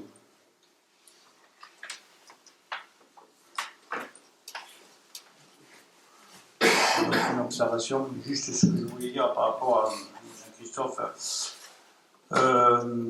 C'est vrai qu'il y a beaucoup de promoteurs ou d'aménageurs qui se sont pliés, mais bon, il y en a quand même. Il y a deux projets qui sont bien avancés, qui risquent de sortir. Par contre, ils sont hors de ce règlement. Là, ils sont hors de ce règlement-là. On a essayé de négocier au maximum. Il y a des projets qui ont été refusés 2 fois. Et là, maintenant, on n'a plus aucun recours pour les refuser. Sinon, c'est la vie des mains qui était hors la loi. Voilà, ça, je tenais à le dire, que ce soit au chemin de Laval ou à Marius ou Ouest. On n'avait pas le choix, on a essayé de repousser au maximum, d'essayer de faire un coup, mais voilà, donc sachez que c'est indépendant de notre volonté. Et malgré ce, ils ont quand même modifié, ils auraient pu faire pire que ce qui va se faire. Voilà. Monsieur le maire, pour les dossiers qui étaient engagés en fait avant qu'on arrive, et dès qu'on est arrivé, il faut savoir qu'il y a eu effectivement des dossiers qui ont été refusés sur des motifs limites, on va dire, et on a quand même pu avoir des négociations avec des propriétaires et des promoteurs notamment, qui sont rentrés au maximum dans ce qu'on allait voter. Maintenant, il faut savoir qu'on ne peut pas refuser des permis par rapport à une envie ou par rapport à des choses qui ne nous plaisent pas. Il y a une loi. Si on va au-delà, on est condamné. Et on est condamné sous la responsabilité de la mairie. Donc on a négocié au mieux sur ces 2 projets, un en ville et un à l'extérieur. On a obtenu des logements de typologie qui n'étaient pas prévus, dans certains cas des logements sociaux, des logements en accession, et on a réduit aussi les densités des projets initiaux de façon très très importante. Ce qui fait aussi que les propriétaires, au bout d'un moment, ils n'acceptent plus et ils vont au tribunal et ils gagnent, parce que quand vous réduisez un étage sur un projet, c'est des appartements et des surfaces au mètre carré qui partent. Donc là, on a trouvé des compromis pendant cette période. Le compromis s'est terminé, puisqu'aujourd'hui on a une loi qui est fixe, et donc on aura toujours des négociations, parce qu'il faut toujours négocier avec les des dossiers. Mais aujourd'hui, les règles ne sont plus négociables. Elles sont ce qu'on votera ce soir. Voilà. D'autres remarques? Aucune? Donc je mets au vote. Qui est contre? Qui s'abstient? Qui est pour? Je vous remercie. Il faut voter 2 fois, oui. Là, on a voté pour la 20 et on a voté notamment pour la 21 qui a été présentée aussi. Donc, je mets au vote. Qui est contre? Qui s'abstient? Qui est pour? Je vous remercie. Question numéro 22. Village Club Thalassa, approbation du règlement intérieur et les tarifs. Et je laisse la parole à M. Dalbigo. Merci, M. le maire. Donc, on applique la délégation de service public qui a été votée il y a quelque temps, puisqu'il était prévu dans cette délégation de service public que chaque année, le conseil municipal donnerait un avis sur les tarifs et sur le règlement intérieur s'il change de la gestion du Thalassa. Donc, vous avez la nouvelle grille de tarifs et vous avez le règlement intérieur qui prévoit ce qui est autorisé et interdit pour l'usage du Thalassa. Si vous avez des questions, vous pouvez y répondre. Pour ce qui est des tarifs, il y a une légère évolution de 2023 à 2024. J'ai fait rentrer les tarifs 2023. Donc il y a 3 euros, 2 euros, etc. Quelques évolutions qui ont été produites. Il n'y a pas de tableau comparatif, mais je peux vous les communiquer. Il y a aussi une création de tarifs qui permet une négociation commerciale. C'est le petit carré que vous avez en bas, qui n'existait pas l'an passé. Sur la grille tarifaire, en bas à droite, vous avez, ça s'appelle offre promotionnelle, je crois. Ouais. Et ça n'existait pas l'an passé. C'est marqué offre non cumulable avec d'autres réductions. Donc ça, c'est une création de cette année. Voilà.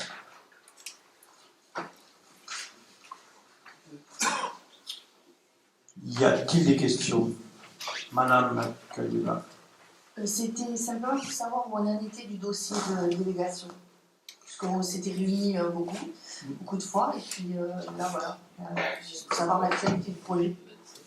Mais à la suite du dernier conseil municipal, on a passé la délégation. Elle a été signée, donc la délégation de service public. Elle a pris effet le 28 octobre, ou le 27, je sais plus, le 28 je crois. Et elle est en application. Donc ce qui est aujourd'hui en cours dans le dossier, c'est le volet urbanisme. C'est-à-dire qu'ils sont, je pense que vous faites référence à ça, donc ils sont en train de travailler, ils ont pris un programmiste et un architecte. Mais dès que le programmiste aura terminé, l'architecte est dans le voir. Et dans pas longtemps, on va aussi regarder, nous, je pense début de l'année 2024, d'ajuster une modification du secteur U3L de façon à ce que les projets rentrent bien dans les coûts de ce qui est prévu par le technicien programmiste. On n'a pas le temps, ils ont un délai pour produire ça. Je vous rappelle que cette année, ça va retravailler dans les mêmes conditions. Ça fermera ensuite et pour 2 ans de travaux.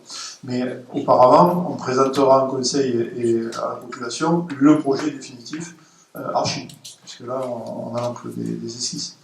Là, on aura un projet définitif avec des surfaces, des vraies façades, des choses comme ça. Donc, ils sont en train de travailler dessus. Bon. D'autres remarques? Aucune, donc je mets au vote. Qui est contre, qui s'abstient, qui est pour? Je vous remercie.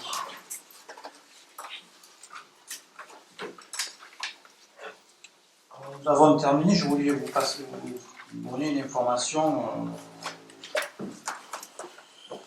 Alors, lors de la conférence des maires du 19 octobre dernier, M. Ludovic Landa, responsable de la brigade territoriale, nous a présenté les évolutions nécessaires de cette dernière afin de pérenniser les missions qu'il effectue déjà sous votre unique autorité, lorsqu'elle intervient sur vos communes. En effet, les recrutements indispensables du bon fonctionnement de cette équipe s'effectuent sous le statut de policier municipal et non sous celui de garde champêtre, impossible à trouver aujourd'hui. Sans revenir sur les éléments du diaporama qui vous a été présenté, vous aurez noté que le statut de policier municipal permet de conserver l'intégralité des missions actuelles des gardes champêtres Certains maires de votre agglomération avaient proposé d'évoquer ce point au sein de leur équipe municipale et de revenir vers vous. Pouvez-vous m'indiquer si la commune de Metz est favorable à cette transaction de notre brigade territoriale? Et je reste bien évidemment à votre écoute et prêt à venir réexpliquer devant le bureau communautaire cette mutation indispensable ainsi qu'un projet de doctrine d'emploi permettant de définir et de vous garantir le périmètre des interventions de cette brigade de police intercommunale. Voilà, en gros, bon, on avait demandé à discuter, il y a marqué avec votre équipe municipale. Moi, je pensais qu'il était opportun d'en parler avec l'ensemble du conseil municipal. Alors, en gros, il nous a été proposé d'arrêter les brigades territoriales et de faire une police intercommunale. Alors, je ne vous cache pas, après, chacun aura son point de vue là-dessus. Je ne vous cache pas que moi, je suis pas favorable. Je pense que les gardes champêtres, alors on dit qu'on ne peut pas recruter, qu'on n'arrive pas à recruter. Il y a d'autres agglomérations, notamment sur Alpes, qui ont recruté les gardes champêtres. Je pense que les gardes champêtres, depuis qu'on a fusionné la CABT et la CCNVT, on ne les voit pas beaucoup, puisque actuellement on a 5 gardes champêtres, alors qu'on en avait 6 sur la communauté des communes, et qui ont un territoire en même temps qui a été multiplié par 2,5. Alors là, en même temps, on me dit que ce serait plus facile de recruter des policiers municipaux qui se transformeraient en policiers intercommunaux. Donc, je ne sais pas, mais moi j'ai quand même l'impression qu'on va se retrouver avec un mélange un peu de gens, style Frontignan qui a une police municipale, aura une police intercommunale et une police nationale. Je pense qu'à un moment donné, est-ce qu'on a vraiment besoin d'une police intercommunale? Moi, je suis davantage, on est pour avoir une police, une brigade territoriale sur nos garrigues, surtout qu'en ce moment, entre les contraintes sur les déchetteries, on se retrouve avec beaucoup de déchets. Et malheureusement, il y a des missions que les polices municipales ne peuvent pas faire, et justement, c'est pour ça qu'il y a des gardes champêtres. Voilà ce qui nous est proposé, sachant aussi que, alors je vais encore attaquer, mais bon, on va se dire qu'à 7, la brigade territoriale, ils n'en ont pas trop besoin, alors que les intercommunales, ils en auront besoin, et moi j'ai peur après que les missions, on ne les voit pas beaucoup. 15, surtout que cette année, on va se retrouver sur des festivités où les renforts de gendarmerie seront réquisitionnés pour Paris 2024. Et donc j'ai bien peur. Et puis d'autres choses, j'ai lu aussi sur le centre de vidéosurveillance de 7, les 15 agents seraient transférés aussi à l'aglo. Voilà ce que j'ai lu aussi. Donc je suis très très méfiant sur ce projet-là. Voilà, c'est pour ça que je voulais vous en parler. Les éléments, je pourrais vous les faire passer, mais bon, déjà, sachez, voilà, c'est ceux qui se trament. Je pensais qu'on l'aurait déjà au dernier conseil communautaire. Je pense qu'on l'aura au mois de février, cette discussion-là. J'essaierai de vous faire passer tous les éléments. Voilà, si ça a fait que je voulais dire quelque chose par rapport aux missions de police et de garde champêtre. Non, sur le principe, j'allais dire, ça pourrait être bien. Sauf que la configuration effectivement de l'agglo fait qu'on a deux communes qui sont à compétence police nationale et qui constituent en fait une seule agglomération. Je la connais bien pour avoir travaillé sur cette circonscription 7 Frontignan, et qui risque d'absorber en fait l'ensemble de la brigade police intercommunale. Après, dans le projet qui avait été présenté, c'est pas très clair sur les mises à disposition au niveau des effectifs, qu'est-ce qu'ils vont faire au quotidien. Ensuite, la participation, c'est-à-dire que si on avait besoin de cette police intercommunale, par exemple, pour nos festivités, il faudrait qu'on paye donc la police, c'est-à-dire que finalement, on paierait 2 fois, à la fois le fonctionnement et l'utilisation au niveau. Donc. Et il est clair, ce que M. le maire vient de dire, concernant 2024, en termes de sécurité publique, l'ensemble des forces va être transféré sur Paris, sur les JO de Paris, et on risque en fait très probablement d'avoir même des incitations à ne pas faire certaines manifestations parce qu'on n'aura pas les moyens, en tout cas l'État n'aura pas les moyens d'assurer, j'allais dire, sa charte, la sécurité publique. Donc là, on mélange tout. Il y a effectivement un problème statutaire au niveau des gardes champêtres, c'est clair. Les gardes champêtres sont des agents de catégorie C et ils n'ont pas la possibilité d'accéder à un corps de catégorie B ou voire catégorie A comme la police municipale avec les postes de chefs de services municipaux qui sont le seul poste de catégorie B et les postes éventuellement de directeurs de police municipaux dans les grandes villes de catégorie A. Donc c'est sûr que statutairement il y a un enjeu, mais au niveau purement pratique, nous on a besoin effectivement de gardes champêtres. On l'a vu, on ne l'a pas évoqué à la suite du contrôle avec la DDTM, la Direction des Territoires et de la mer sur la cabanisation. On a besoin, dans un territoire comme celui de Metz, d'avoir des gardes champêtres. Et à la limite même, au niveau de la police municipale, on aurait besoin en termes d'avoir un garde champêtre local pour pouvoir assurer toutes ces missions à la fois de salubrité et de contre la cabanisation. Y a-t-il des... Oui, monsieur Van. Oui, merci monsieur le maire. Moi, ce qui m'inquiète le plus dans ce projet, c'est en fait la transformation d'une police, donc je dirais au niveau de l'aglo, en une espèce de police privatisée dont on va nous faire payer les prestations. C'est-à-dire deux fois. Deux fois parce que nous le finançons avec nos impôts au niveau de l'aglo, mais la deuxième fois, c'est quand il y aura des prestations sur le territoire de la commune, il va falloir à nouveau les payer. Alors je dis là, on marche complètement sur la tête. Et ce n'est pas du tout, je dirais, le rôle ni de la police, ni de la gendarmerie de faire payer leurs prestations. Ou alors on dit, ça n'existe plus, on fait des polices privées. Et ça, c'est un autre débat. Donc vous voyez, mon opposition, elle est à la fois à caractère, je dirais, politique générale, et puis à caractère financier. Pour moi, ce projet est insupportable et incohérent.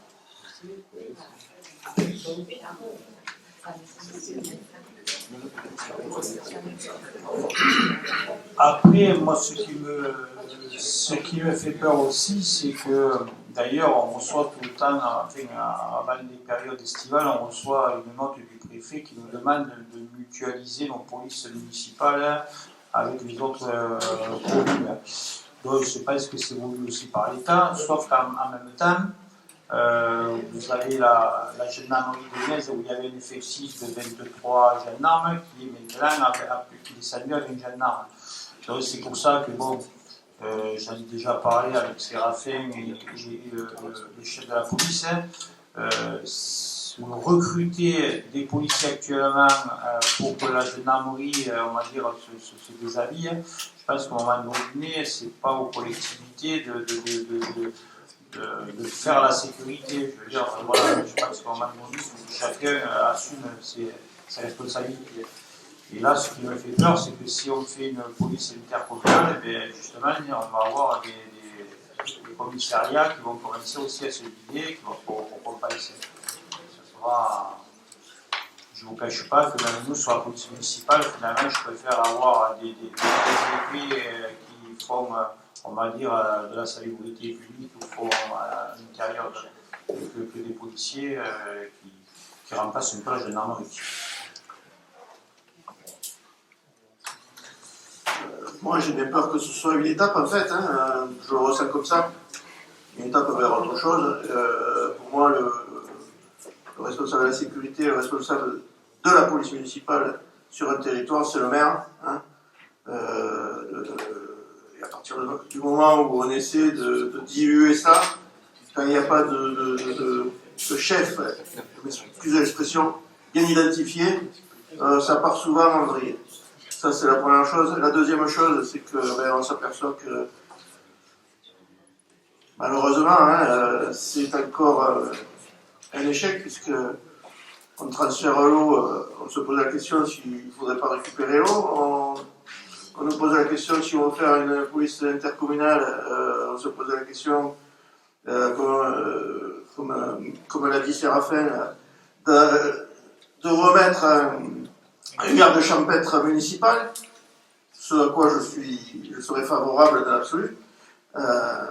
C'est quand même un peu désolant. C'est désolant et on va avoir des citoyens, parce qu'en plus l'AGO, c'est pas un échelon qui est très démocratique, hein, déjà par le mode d'élection et ensuite par le fonctionnement.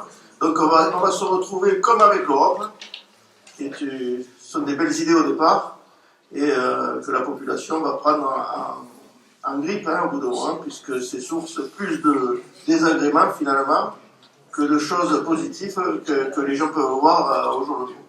Voilà. Même s'il doit y en avoir des choses positives quand même. Il ne faut pas tout noircir. Madame Sylvain.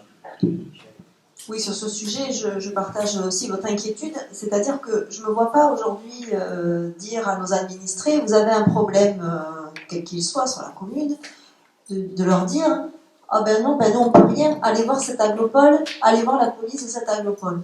Alors effectivement, comme tu le soulèves Gilles, on a déjà des problèmes avec l'eau, on a des problèmes avec les déchets, on a des problèmes avec les services d'urbanisme pour traiter les dossiers, on a quand même beaucoup de problèmes avec les compétences qu'on a transférées à cet aglopole.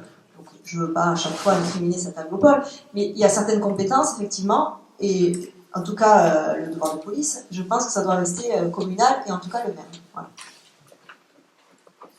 Juste une observation, la sécurité publique, c'est pas le maire, c'est l'État. Nous, c'est la sûreté, etc. Il ne faut pas oublier, parce que tout le monde oublie ça, l'État, ça me va, et nous, on va la faire, la sécurité, mais on va la payer. Et on n'a pas les pouvoirs. Parce qu'il faut savoir que quand nos policiers municipaux agissent dans ce domaine, ils ne sont plus sous la responsabilité du maire, ils sont réquisitionnés par la gendarmerie ou par le procureur de la République. Et on n'a plus notre mot à dire. Donc la sécurité, c'est l'État. Là, si on a 3 niveaux d'intervention sur le même territoire, moi je souhaite bien du plaisir à celui qui va avoir une intervention intercommunale à faire sur un territoire où il y a déjà une police nationale et un gendarme. Comment ça va s'organiser? Ça va être compliqué. Voilà, quoi qu'il en soit, je vous ferai passer les documents que j'ai sur le sujet. Écoutez, chacun donnera son avis, et puis bon, si on a l'occasion après de débattre, je ne sais pas si ça sera un bureau communautaire ou un conseil communautaire, je ne sais pas le choix qui va être fait, mais quoi qu'il en soit, je pense que ça va être dans les deux. Voilà, au moins, vous êtes au courant, on vous fera passer les quelques documents que j'ai dessus. Alors je ne vous cache pas que le document que j'ai de l'AGO, bien sûr, il plaide pour une création de conseil intercommunal.